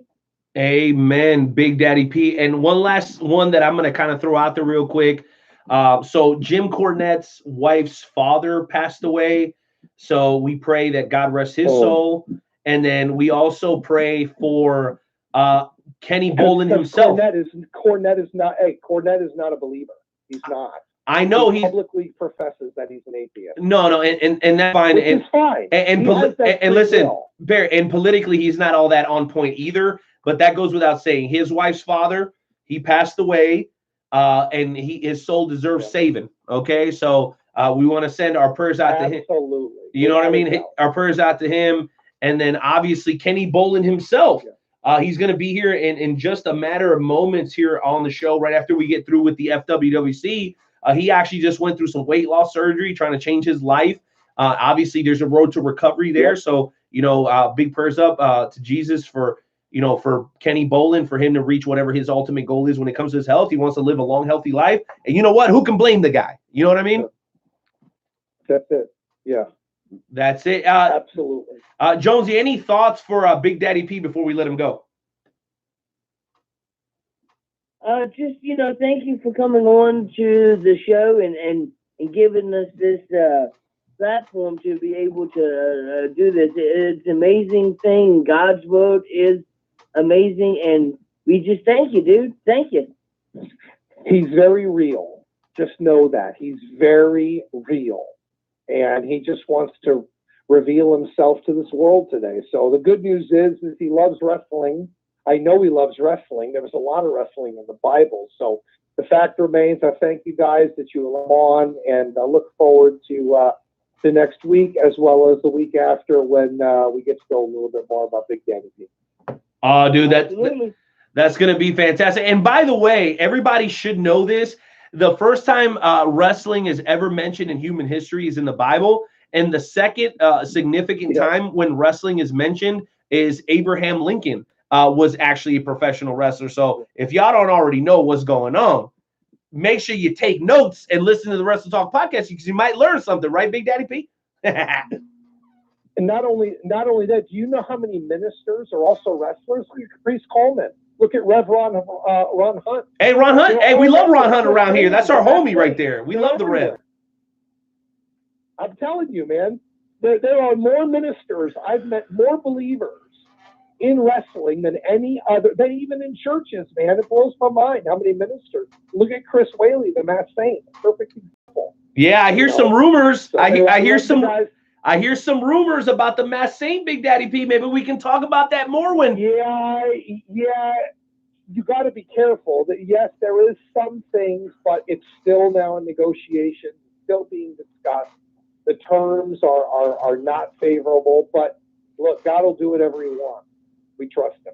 He will. All right. Well, you have yourself a good night, Perry. We'll see you guys later. Peace. Peace. All right, ladies and gentlemen. While we wait for Kenny Bolin to call in, let's go ahead and get in our next caller from the FWWC. Now, this lady has had quite a bit of issues with a newcomer to the FWWC by the name of Remy Ricks, and you know they've been going back and forth and back and forth, and I believe in his last promo he gave her. Gave her what? What do you? Okay, it looks like we apparently for the moment lost Nightmare Jones. He may be helping us out with. I'm here. Okay, you're here. Stupid microphone. Yeah, he gave her a paper bag that had like 25% saving on it, and he cut 2 holes in the eyes, and apparently the savings went out in the year 2017, and that's how much he really thinks about hardcore sis. And he said some other things about how. Well, he also stole her beer. I'm not. He also stole her beer, from what I understand. I mean, that's ultimate sign of disrespect. Go ahead and get in here and see what she has to say about one Remy Ricks. Wow. What can I say about Mr. Ricks? You know, I got to tell you, all these newcomers come into the FWWC, and the first thing they do is hardcore sis, hardcore sis. You think you're big and bad. You think you're untouchable. You think you're better than everybody else. Hardcore sis has never said she was better than anybody else. And I certainly don't hold any titles, so I can't say I'm better. I mean, look at Otta. He's got 3 of them. I ain't taking them from him at this point, so I can't say I'm better than him. Until I get you in the ring and beat you, I can't say I'm better than you. But Mr. Ricks has had a couple of matches, and he's won them, tied one or such, I don't know. And he thinks being a newbie, that puts him on the top. He kind of reminds me of a few others that have come in here, started off like a fire, and then all at once, he's going to lose a match and then disappear.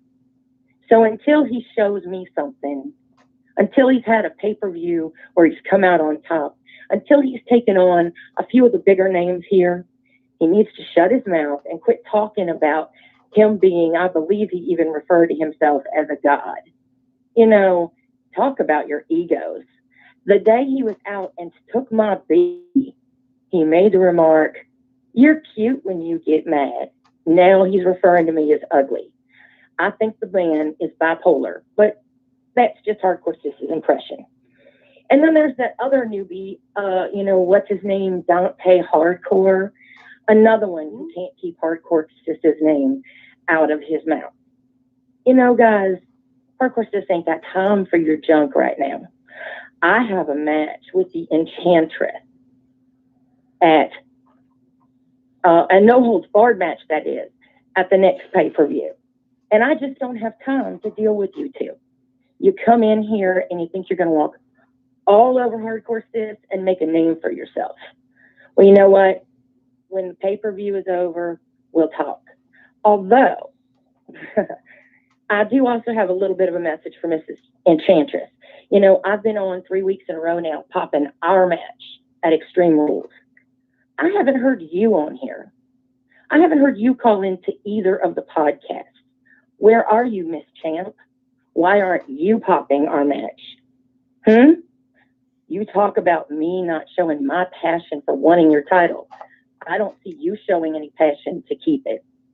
So either call in and do what I'm doing, pop our match, or shut your mouth and show up and give me my title. That's just that. Then there's the third and final thing that I have, and then I pretty much am done for the night, and that is last night in my match against the Heel Deal. When the match was over, you slapped me, Heel Deal, on the back of the head with a steel chair. You busted me open. You think that's funny? Hardcore Sis ain't done with you either, punk. After my match at Extreme Rules with Enchantress, I'd like to ask the Red GMs to make sure that at SummerSlam they put me in a match with you, Heel Deal. Yeah, that's right. I'm throwing out a challenge to you. I want to challenge you at SummerSlam in a first blood match. Let's see who can bust up who. You think you're so funny for busting me up? Well, come on, boy. Let's talk about match. You did a big no-no last night, and you're going to pay for it. Hardcore Sis is getting a little sick and tired of everybody targeting her. And it's about time she starts fighting back. And you've got a lot of people that have pissed me off. There you go, ladies and gentlemen, Hardcore Sis. And the scariest thing about Hardcore Sis is she's got a guy by the name of JJ the Common Man that has talked about wanting to massage your feet. And the only thing I can say is this. No, God! No! God! Please, no! No! No! That's great. Hey, Jonesy, let me tell you what, man. I got it on good authority that we have Kenny Bolin on the line, man. I know everybody's been looking forward to his return to the show. Before we get to Kenny Bolin, we want to make sure that he is in the green room and ready to come on. We do have two other callers left from the FWWC, so we're going to kind of roll the dice here, and we're going to go ahead and bring on a man who facilitated us with an amazing opportunity last night. We're a little bit short on time, so hopefully you understand where I'm coming from, Kronos. But I do want to have you on, man, simply to thank you for the opportunity. We were able to talk for close to an hour about the Wrestle Talk podcast and the Fantasy Wrestling Worldwide chapter, which is the world's premier fantasy wrestling promotion. I don't care what anybody says, okay? We're doing big things. We got events. We're packing venues here locally, and we're looking to expand outside the Midwest as well. But you're playing a part in that right now by giving us this platform and this opportunity last night. So first of all, man, let me thank you, and then also let me have you come in when any thoughts you might have about the Wrestle Talk podcast or the FWWC. Well, I got to say thank you right back in return. You were an excellent guest last night's show. Not only that, it was an excellent way we promoted that show. Hey, everybody, so far there's over 300 plus views of last night's interview, and that means something really, truly incredible. Deep down and sincerely, I cannot thank everyone enough. The Wrestle Talk podcast and FWWC fan group is the best fan group. Not only that, we have the best fans, so we return the favor. For those that have not seen the show, look up KUAW, look up the Lene Gray show. Yesterday's episode, it should show up on the Wrestle Talk podcast Facebook page as well as the FWMC page. If you have not checked it out, check it out. It goes over the history. It does so much more, and it discusses professional wrestling as it is in today's world. And once again, thank you for coming on last night. I was glad to give that opportunity, and I was glad that you accepted it.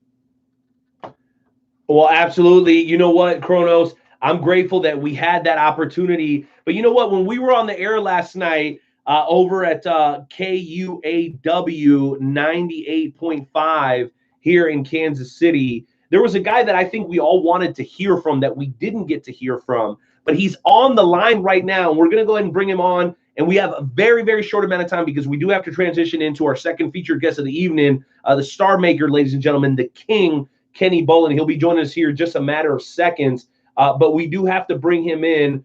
Ladies and gentlemen, wait a minute. What do you mean he's gone? What?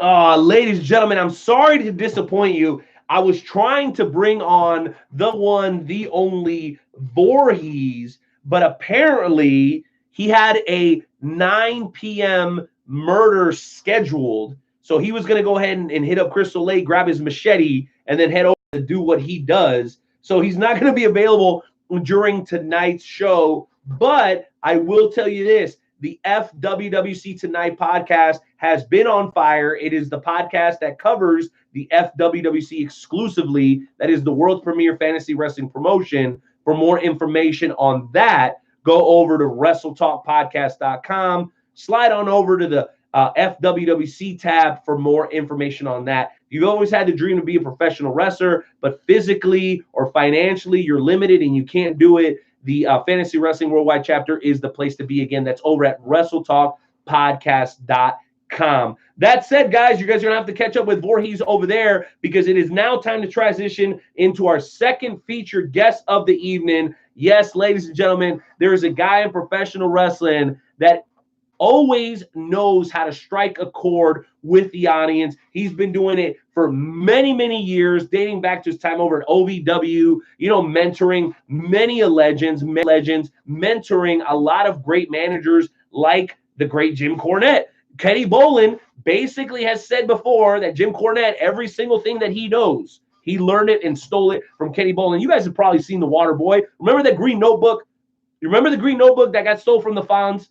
That's exactly the same situation that we're talking about. So when we had him on last time, it was only about 25 minutes, and gosh darn it, it wasn't long enough. So we said, hey, you know what? We got to make sure we roll out the red carpet for the king to come back on the show soon. And we have kept our promise, ladies and gentlemen. So right here on episode 252, we welcome back to the show the king, the star maker, the one and only Kenny Bolin. Behold the king, the king of kings. On your knees, dog.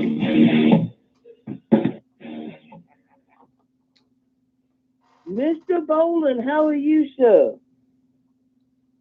About as pissed off as I've been in quite some time. You ready to know why? Oh, dear goodness. Why, Kenny? Why? Why is that?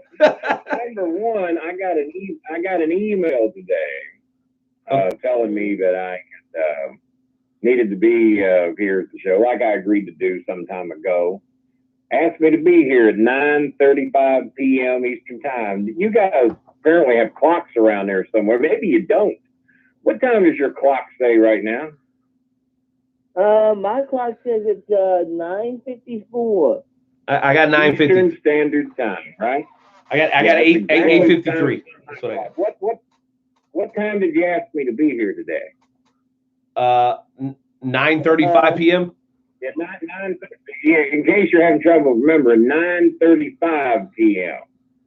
You've got the greatest manager to ever walk the planet Earth, and that ain't just my words. That's many others. That, as a matter of fact, Bobby Heenan told me that on camera before he passed away. He did a segment with me on OVW television and passed the torch to me and told me that I was 10 times the manager that he ever was.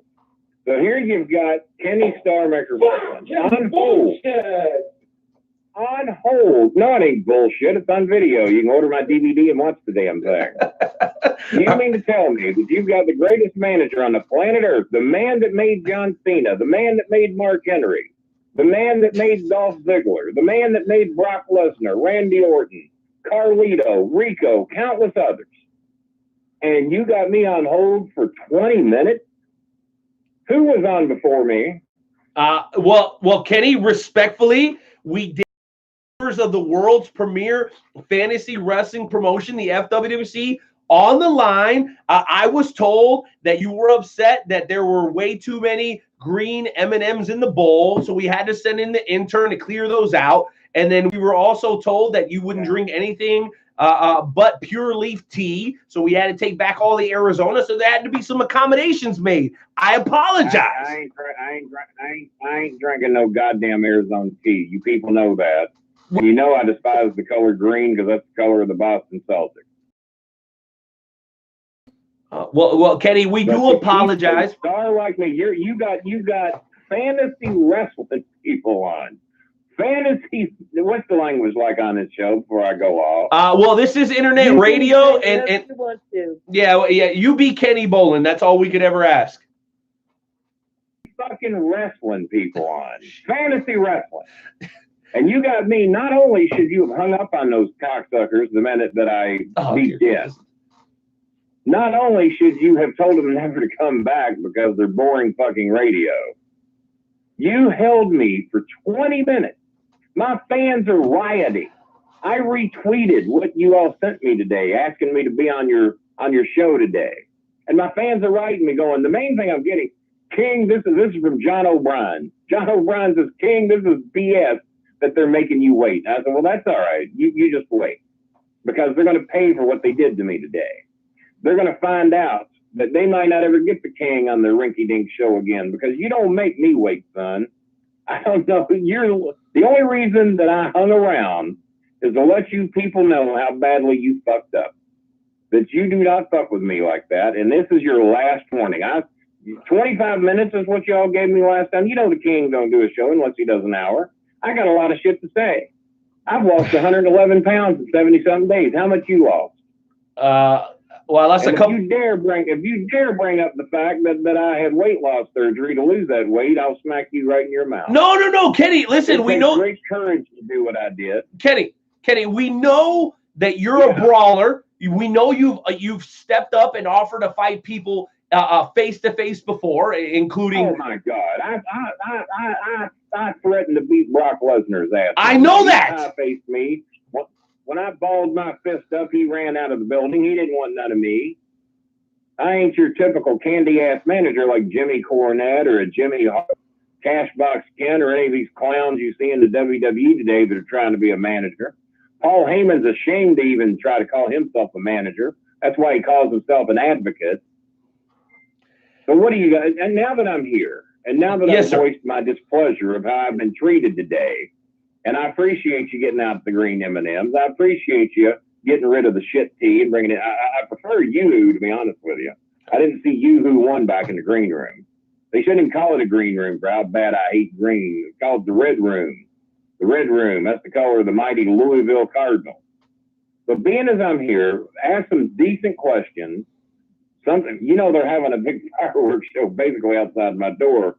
Down on the river, down on the Belvedere, down on the Ohio River, they're having a big fireworks show, and it's so loud that I can barely hear myself do this show. That in celebration of the King living in Louisville, a lot of people think it's a 4th of July fireworks show. Well, that's not at all true. Today's the 3rd, and they're celebrating that the King has not moved out of Louisville yet, and they're begging me to stay. They realize I'm moving to Manila come October 5th, and they're making a big stand down at the river to try to get me not to leave this town because they realize this city might sludge off into the Ohio River and never be seen from again if I pack my bags and move, which as it stands right now, that's what I'm going to be doing. So ask me some good questions. Oh yeah, well right away, sir. And you know what? In the honor of the great Teddy Bridgewater, we actually have a fan that wants to come on with the King himself. King, will you open up your royal quarters and allow one of your subjects to come on the line with you tonight? I don't duck anybody. I don't even care if it's a setup and y'all got Cornette on the other line. I don't duck anybody. I can out promo anybody. If this is a setup, I'm prepared for it. So go ahead and put my so-called fan on, and we'll see what they got to say. Hey, no setup here, Kenny. This is the Wrestle Talk podcast. We've been around for 250 episodes. Many legends and superstars have come onto the show, past, present, and future. So we're going to go and bring the caller and see what he's got to offer. Ladies and gentlemen, hailing from the great state of Iowa, the one, the only Jay Hollywood. Jay Hollywood, welcome to the show. You're live with the King himself, the star maker, Kenny Bolin. The home of the Hawkeyes. Absolutely. Born and raised in home of the Hawkeyes, Dan Gable. Yeah, born and raised in Iowa, brother, but chilling right here in LA. Kenny, star maker Bolin, how are you, sir? I'm doing marvelous. As a matter of fact, you're fine. Sounds better. Fantastic. Than on. Oh, dear Lord. This is a setup. Right, because I am Jay Hollywood, brother. Well, this is a setup because his audio is way too good to be the average fan. His audio is way too good to be the average fan. We got a good production here. Don't blame us for that, Kenny. Come on, now we're trying to do a good job. This is. All right, Jay Hollywood. This is why they call me Jay Hollywood. No, just congratulations on your weight loss, sir. That's awesome, man. I know that. Well, I appreciate that. Again, that's why they call me Jay Hollywood. I'm a voiceover actor and actor. I've been in SAG for 10 years. I've done voiceover work for Fortune 500 companies all over the world, my friend. Currently hosting a podcast who is the sponsor of this rinky-dink show, as you call it. And actually, we are heard in over 100 countries, millions of listeners around the world. Absolutely not rinky-dink, dude. These guys are absolutely top-notch, and you should know that. Game recognizes game. But how are you doing, my friend? I'm doing slightly above average. How you getting along? Jeez Louise. If you look at the comments in this chat, ladies and gentlemen, you are so predictable, sir. I said, bet $1 million that Star Maker has issues with not having enough time on this show for this or that. Glad his health is dialed in. But just to clear it up, who is he again? Coronet's assistant? Oh, stop that, Jay Hollywood. Come on now. You can't do that to one of our guests. What's wrong with you? Well, like I said, you're so predictable. I'm just trying to keep it 100. That's Janet Jackson. You're so predictable. I knew you were a setup. You're obviously a Trump supporter. The only voiceovers you do are for Kellogg's cornflakes, telling yourself that you're right. You are way too smart to say something. Way too smart to say something so stupid. But like Janet Jackson said, brother, what have you done for me lately? Oh, dear goodness. Stop it now. Stop that, Jay Hollywood. You're making Janet Jackson quotes. You're not even up on Nicki Minaj. You're making Janet Jackson quotes. You got to be ashamed of yourself. Sweet Mary and Joseph, Nicki Minaj. Shame on you, sir. Shame on you. But what have you done? I'm a well-known atheist. Do not be making Sweet Mary and Joseph for my You're a well-known what? Atheist. You want me to spell it for you?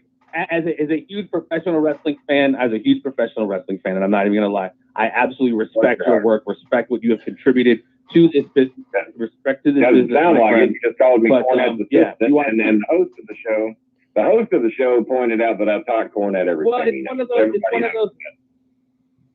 I don't believe that Cornette is significantly more irrelevant. You sound more like one of those guys that's sitting on the bar stool and the high school star of the football team that won state championship, talking about the good old days. All I know is that you can Google me and I know what you're going to find. Let's see what we find when we Google you, Mr. I do voiceovers in Hollywood. Let's see what we get. If you don't even get it, bro, I'm hosting a global podcast that goes over hundreds and hundreds of countries. Do you have any other lines other than Sweet Mary and Joseph? Is that your go-to line? Is that your catchphrase? I'm just wondering how slow you are, my friend. My podcast is global with a UFC Hall of Famer. Have you heard of the UFC? I think you have. He's one of the pioneers of the sport, dude. And we are absolutely putting in killer numbers. But that's cool. You're playing catch-up. I get it. You're irrelevant. You're trying to play catch-up. Let me guess. Your UFC is ultimate foolish content. That would be my guess. Ultimate foolish content. Oh my God! All right, gentlemen, to your corners. To your corners. Let me guess, Hollywood. When you were born, your mother wanted a boy, your father wanted a girl, and I understand they're both satisfied. Oh, geez, Louise. God. Wait a minute. Okay, Jay Hollywood, your opportunity to respond. Wow. I mean, can we put something in his mouth, man? My zipper's stuck. Stop that. Okay, listen, Jay Hollywood, we all know that you are doing a tremendous job over at the Conspiracy Farm, and obviously you're teaming up and doing some sports content with the UFC Hall of Famer Pat Miletich. Everything Combat. Let's not sleep on Everything Combat. No, of course not. And I was getting to that. I know we all know that you're teaming up with the UFC Hall of Famer Pat Miletich with Everything Combat. We've heard of George Foreman, haven't we? No, absolutely. Listen, here's the thing, and let's be honest here. George Foreman. Listen. Here's the thing. Kenny Bolin is an individual who has basically left an imprint in the pro wrestling game that cannot be denied. You may not like him personally. Obviously, you guys are not getting along. So I had to kind of send everybody to their corner. Listen, your opportunity to give your final thoughts to Mr. Bolin before we bring him back on, because obviously you know who he is. I think to a certain extent you're a fan, but at the same time, maybe you're not so in favor of the way that he carries himself professionally and personally. So Jay Hollywood, why don't you go ahead and thoughts before we throw back to Kenny Bolin? Absolutely. No real hate involved, man. It's all love. It really is. Respect, man. Memphis wrestling was my shit back in the day, dude. And it's, again, like Renee just said, your imprint on the world of professional wrestling is not even close to being denied. Like the people you've mentioned, you put in the game, they're in the game, man. John Cena, Brock Lesnar, they are game-changing individuals, man. So nothing but respect. But, Jay Hollywood's doing his thing as well, do the conspiracy pharmacy combat, trying to set this thing off, man. And peace and love to you, my friend. No doubt. Well, we're going to bring Kenny Bolin back on. And let me tell you something, Jay Hollywood. We're proud of you. And we're honored to have you and Pat Milicic as sponsors of the Wrestle Talk podcast, man. We're going to be doing some big things moving towards the end of the year. Kenny, I know that, this is something that you're always ready for. People always want a gun for the king. All right. And there's a reason that if you want to be the man, you got to beat the man. I'm like Lucas McCain, son. Don't be coming gunning for me in my town. I'm undefeated. Well, you are undefeated, and you know what else? You're handling business with, Kenny. And I know Joe's eager to get in here, so I'm going to throw it to him next. But your battle has not only been with the naysayers like Jay Hollywood. Your battle has also involved your own personal development and health, and you've taken a huge step in the right direction by turning that around. I know you've done something spectacular over the last 100 some odd days. So why don't you tell us a little bit about that? And then after that, we'll have my co-host here, my buddy, my amigo, my hermano, Jonesy, jump in with any thoughts or questions he might have. Well, actually not 100 days. Over the last 74 days, I'm down 111 pounds, which is pretty dramatic even on a guy my size. And over the last 2.5 years since I met my girlfriend has now gained 35 pounds. Hi, Jenny. She only weighed 8. Jenny by the ocean. As a matter of fact, she's listening to the show right now. She just wrote me. Is she's from the South Pacific, right, Kenny? Well, she's actually from the south of the Philippines. She's in San Joaquin, which is near Iloilo City. And October 5th, her and I are moving to Manila. And then me and my son are going to be opening a wrestling school in Makati sometime probably in November. We're going to get our base set up, get our feet wet, and then we're looking to open a wrestling school in the Makati Business District, which is a southern suburb of Manila. But yeah, I'm down 111 pounds over the last 74 days and down 188 pounds over the last 2.5 years. So my girlfriend has gained 35 pounds that she desperately needed. She only weighed 88 pounds when I met her. And now I'm down 188 pounds, which I desperately needed to lose because I was 569 pounds when I met her, but yet she loved me anyway. So definitely not for my money because due to health problems, my money got depleted in a hurry. I mean, I guess in the Philippines I'm considered rich, but not by American standards.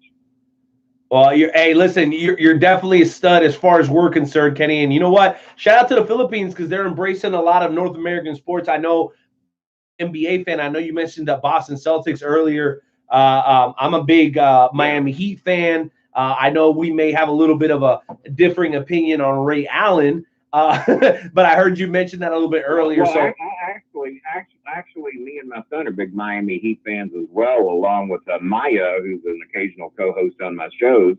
But Jenny is a diehard Golden State fan. Her and the entire family are big Golden State fans, and her favorite player, I think his name is Klay Thompson. Oh, dear goodness. He was Clay Matthews every now and then. Yeah, Klay Thompson. He's a huge Klay Thompson fan. Oh, that's awesome, man. I remember. As a matter of fact, when I show up in the Philippines, I better have a Klay Thompson jersey on me, or I'm going to be in trouble. You better. You better. You know, they absolutely love the NBA down there, and I'll tell you what, man. Growing up, I remember watching Tim Hardaway and the Heat against Allen Houston and the Knicks, man, and those were some of the very best memories that I absolutely ever had. Her entire family was up in the den watching the NBA Finals, Game 6, I believe it was. They were up in her den at 8:30 in the morning watching the live broadcast in the Philippines. 8:30 a.m. Wow.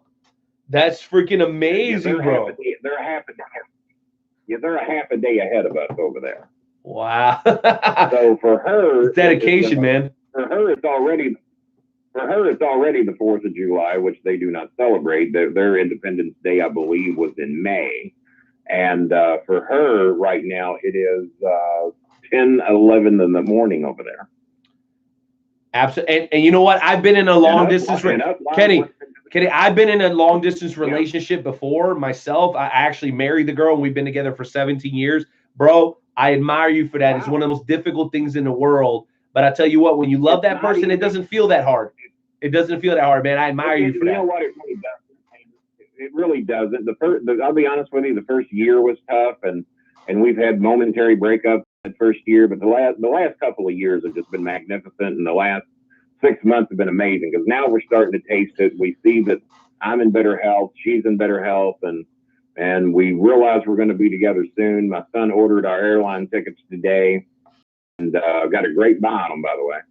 And if you order them 90 days in advance, you get a hell of a deal. So, and plus we get his student discount, which helps us a lot too. So that really helps. That's awesome. So now that the weight loss surgery has been done, the airline tickets have been bought, there's all the doubters and naysayers over there that said he's never that and the other. I have supported my daughter over there for nearly 3 years now. And I take care of her every need. Her father never did, so I took that chore and glad to do it.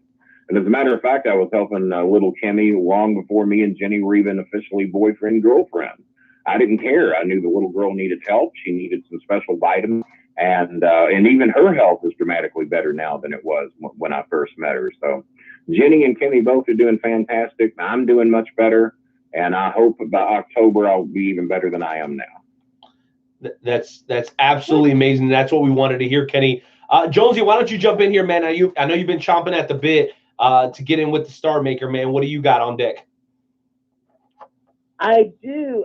You know, I was going on YouTube and I found, a couple of clips of Kenny the Star Maker Bolin. And Kenny, you never told us that you were a singer, sir. You never told us that. What did you find where I was singing? Hey, play that. Enter Timmy. Enter Timmy. I want you to play that. Jonesy, set it up. Have a clip of this. This is Bolin singing a famous song called I Need to Call You on Your Cell Phone. I'll only call you when you need my love. I call you on your cell phone. I know that you need my love. I know when that cell phone rings, it's you fucking ding-a-ling. I know that when you call my ring, you only want my thing. So do not call me on my cell phone, because bitch, I do not want your love. Do not call me on my cell phone. That's a hit single right there. Use the love in that song. I think that's American Idol quality right there, man. No. Do not call me on my cell phone. I know you only want my thing. That's awesome. Yeah, I even got a live version to prove I can do that in studio just like I can in the car. That was just absolutely awesome. And one of the clips that I found was where you got to talk to Mark Cuban with John Cena, who was known then as the Prototype. So what was it like, doing that skit with Mark? Not only did I talk to Mark Cuban, Mark and I have been friends ever since we met that day. We did about a 2-hour segment. I got one fan writing me telling me he can't get the podcast to play, so I don't know what he's doing. But hey, give it 20 seconds on the stream and it'll play. Just let it wind up. Give it 20 seconds. Yeah, give it 20 seconds. All right. All right. Let me tell him that. He's a huge fan. Give it 20 seconds. Let it play, baby. Bear with me. Live radio. You know how it is. And let it play, you say. See, I take care of even individual fans during the course of the show. Now, how can you beat that? You can't. Yeah, this guy's a huge fan. There we go. All right, now we're back. Jenny by the Ocean's even writing. She just sent me some beautiful pictures in her new blue Puma shirt that just looks amazing. Nice. And yeah, she's listening to the show. She's got the link posted and everything. So we're going all over the Philippines right now. Shout out to Manila. We love you. Oh, so what so back to Mark Cuban. Yeah, Mark Cuban and I became very good friends. As a matter of fact, he even wrote a very nice segment about me for my book, I Probably Screwed You Too, The Mostly True Stories of Kenny Starmaker Bolin. For those of you that are out there that are interested in getting my merchandise, because this is the time to get it, because I'm moving to Manila. It's expensive as shit to ship my shirts, DVDs, hats, headphones, the Beats by Bolin headphones, the Bolin Media microphones. It costs a fucking fortune to ship that from the Philippines. So this is your time to get it, because come the last day of September, that'll be the last day we ship out any merchandise. So there are some shirts left, a few hats, one or two hoodies. For any of the big fans out there that would like to buy the 5X stuff that I used to wear, personally worn by me, yes, it will be washed. If any of you big guys out there want my 5X hoodies or any of my 5X shirts, I will be selling a few of those to the fans that want them. And like I said, they'll be washed. And not too many people have hoodies worn by Bolin, nobody that I know of. But there have been fans that have bought my vest and things that I wore during the shows. I mean, I've had people buy my crowns, my briefcases to raise money for my medical fund. I did find out that I have not broadcast this anywhere, not even on my own site. So being as you're all such a big deal and heard so many places and all around the world, I'll put this out there, and hopefully your fan base might be able to help me out a little bit. But now I just found out a few days ago, my vision's been horrible lately, and I just thought I needed new glasses because I've had the same prescription for like 12 years. So I go in to get a new prescription done, and then they do the eye exam. Are you guys still with me? We are, Kenny. Yeah. Loud and clear, baby. Yeah, I get my eye exam, and I'll be goddamn if I don't have severe cataract, and it's really impaired my vision pretty bad. Not to the point of being blind, but they said if I don't get this shit fixed within the next year, that I might be declared legally blind. So we must get that taken care of. We're trying to get that on the schedule for August. And that was just another, as you all know, I've already had 3 of my 4 surgeries, and now I have to add a 5th. And then I had to have a minor surgery a few days ago. They considered it major surgery. Compared to what I've been through, I considered it minor surgery. I was having some severe pain in my upper left leg, and that had to be taken care of. So fortunately, the next day after that surgery, that severe pain I'd been in had gone away. So that was a surgery that was much needed. So we raised pretty close to $5,000 the last time I was trying to raise money for my medical funds. We were trying to raise about $9,000. Trust me, $5,000 sure should help quite a bit. So now we're going to have the cataract surgery to it and the knee replacement surgery, all which we're trying to get done before I go to the Philippines. So I don't even know how to set up a GoFundMe account. I have no idea. The only way that I know to raise money is through my PayPal account at kennybolin@msn.com. Anybody that wants to make donations of that or loves listening to the Bolin Alley or even wants to buy my merchandise, that's how you pay for it, is at kennybolin@msn.com. If you want to donate to my medical fund, I've had people donate everywhere from $5 to as much as $1,500. We had a very nice supporter up in Maine that donated $1,500. He hates for me to give his name out, probably because he don't want everybody asking him for $1,500. And the owner of Dippin' Donuts in New York made 2 or 3 very nice donations over about a 2 or 3 month period, way above and beyond the call. And I was very thankful to him, Demetrius, the owner of Dippin' Donuts, or one of the co-owners. It's a family-owned business up in Rome, New York. So we got to give them a shout out as well. Plus, there's a fan, and he's known as the Lego Man of New York. He made a 5 foot by 5 foot BS logo out of Legos. It's too expensive to ship to me, way too expensive for me to ship to the Philippines. So he's wanting to auction it off to raise money for my medical fund. So we're probably going to get that going real soon. Hopefully there's a fan, because it cost him over $1,200 in Legos just to make the damn thing. So that is a true fan right there. That'll drop $1,200 to make a giant BS logo that he was going to give to me. And I'd love to have it if I were staying here. I'd hang it up proudly where it would be viewed on my podcast. But so we're going to get that auctioned off soon. Hopefully get as much out of that as we can. And we're probably going to try about another $8,000 to cover the cataract surgery, knee replacement surgery, and then the supplements and co-pays and everything that come along with weight loss surgery. The thing that I have discovered that it's more expensive to eat less and eat healthy than it is to be fat and eat shit foods that do not cost as much. It is pretty dramatic in the difference. Used to be I could drop a couple $100 and it would last me all month. Now a couple $100 barely lasts me 2 weeks. I said, that's not right, man. I eat a fifth of the food I used to eat, and it's costing me so much more to eat. So what do you do? And I've had people give me shit. Oh, you're on there begging for money. You're doing this. You know, I'm not begging for shit.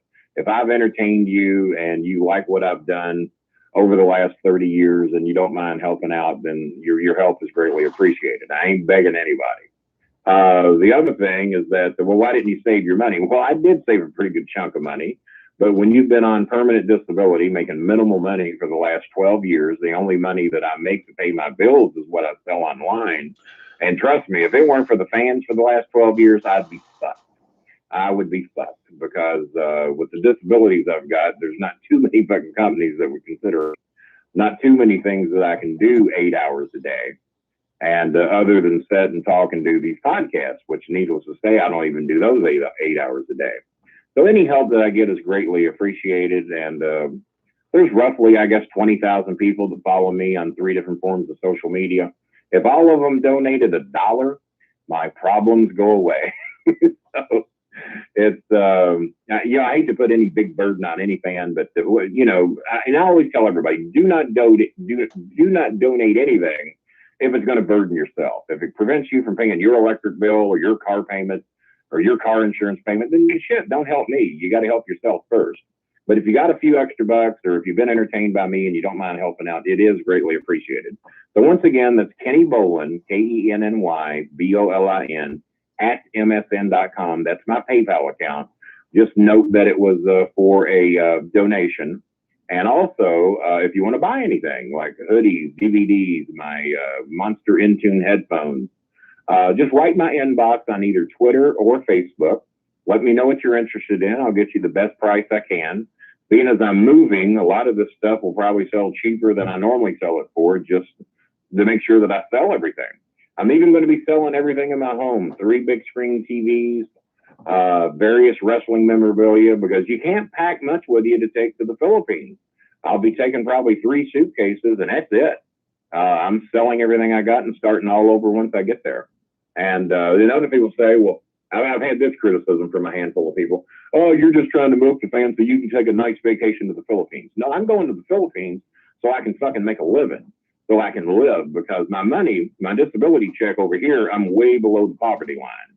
Over there, where I can live as a resident as long as I want, and especially if me and Jenny get married, which we are, my check over there goes 7 times further in the Philippines than it goes here. So what would you do? If you could get to the Philippines and have 7 times as much money as you do here, what would you do? Stay here or go there and be able to pay your bills? Well, you know what, Kenny? There you go. I absolutely do not blame you. You get to be with the love of your life, and you get to live basically in paradise. Well, and you get to live in paradise, because exactly. Well, the Philippines is a beautiful country. But, that's part of it. Yeah. Yeah, absolutely. Well, my girlfriend's pretty beautiful too, as I admire her picture here. She's a pretty beautiful lady as well. And anybody that can put up with me for 3 years, that's pretty good. Well, and you know what? Because the Wrestle Talk podcast is the kind of show that puts their money where their mouth is, I want everybody that's watching on the YouTube live stream to check what you're looking at right now. That is a donation from the Wrestle Talk podcast to the Kenny Bolin Health Fund. That's what we're calling it. I know that's not the official title and name of it, but we want Kelly Bolin to do well.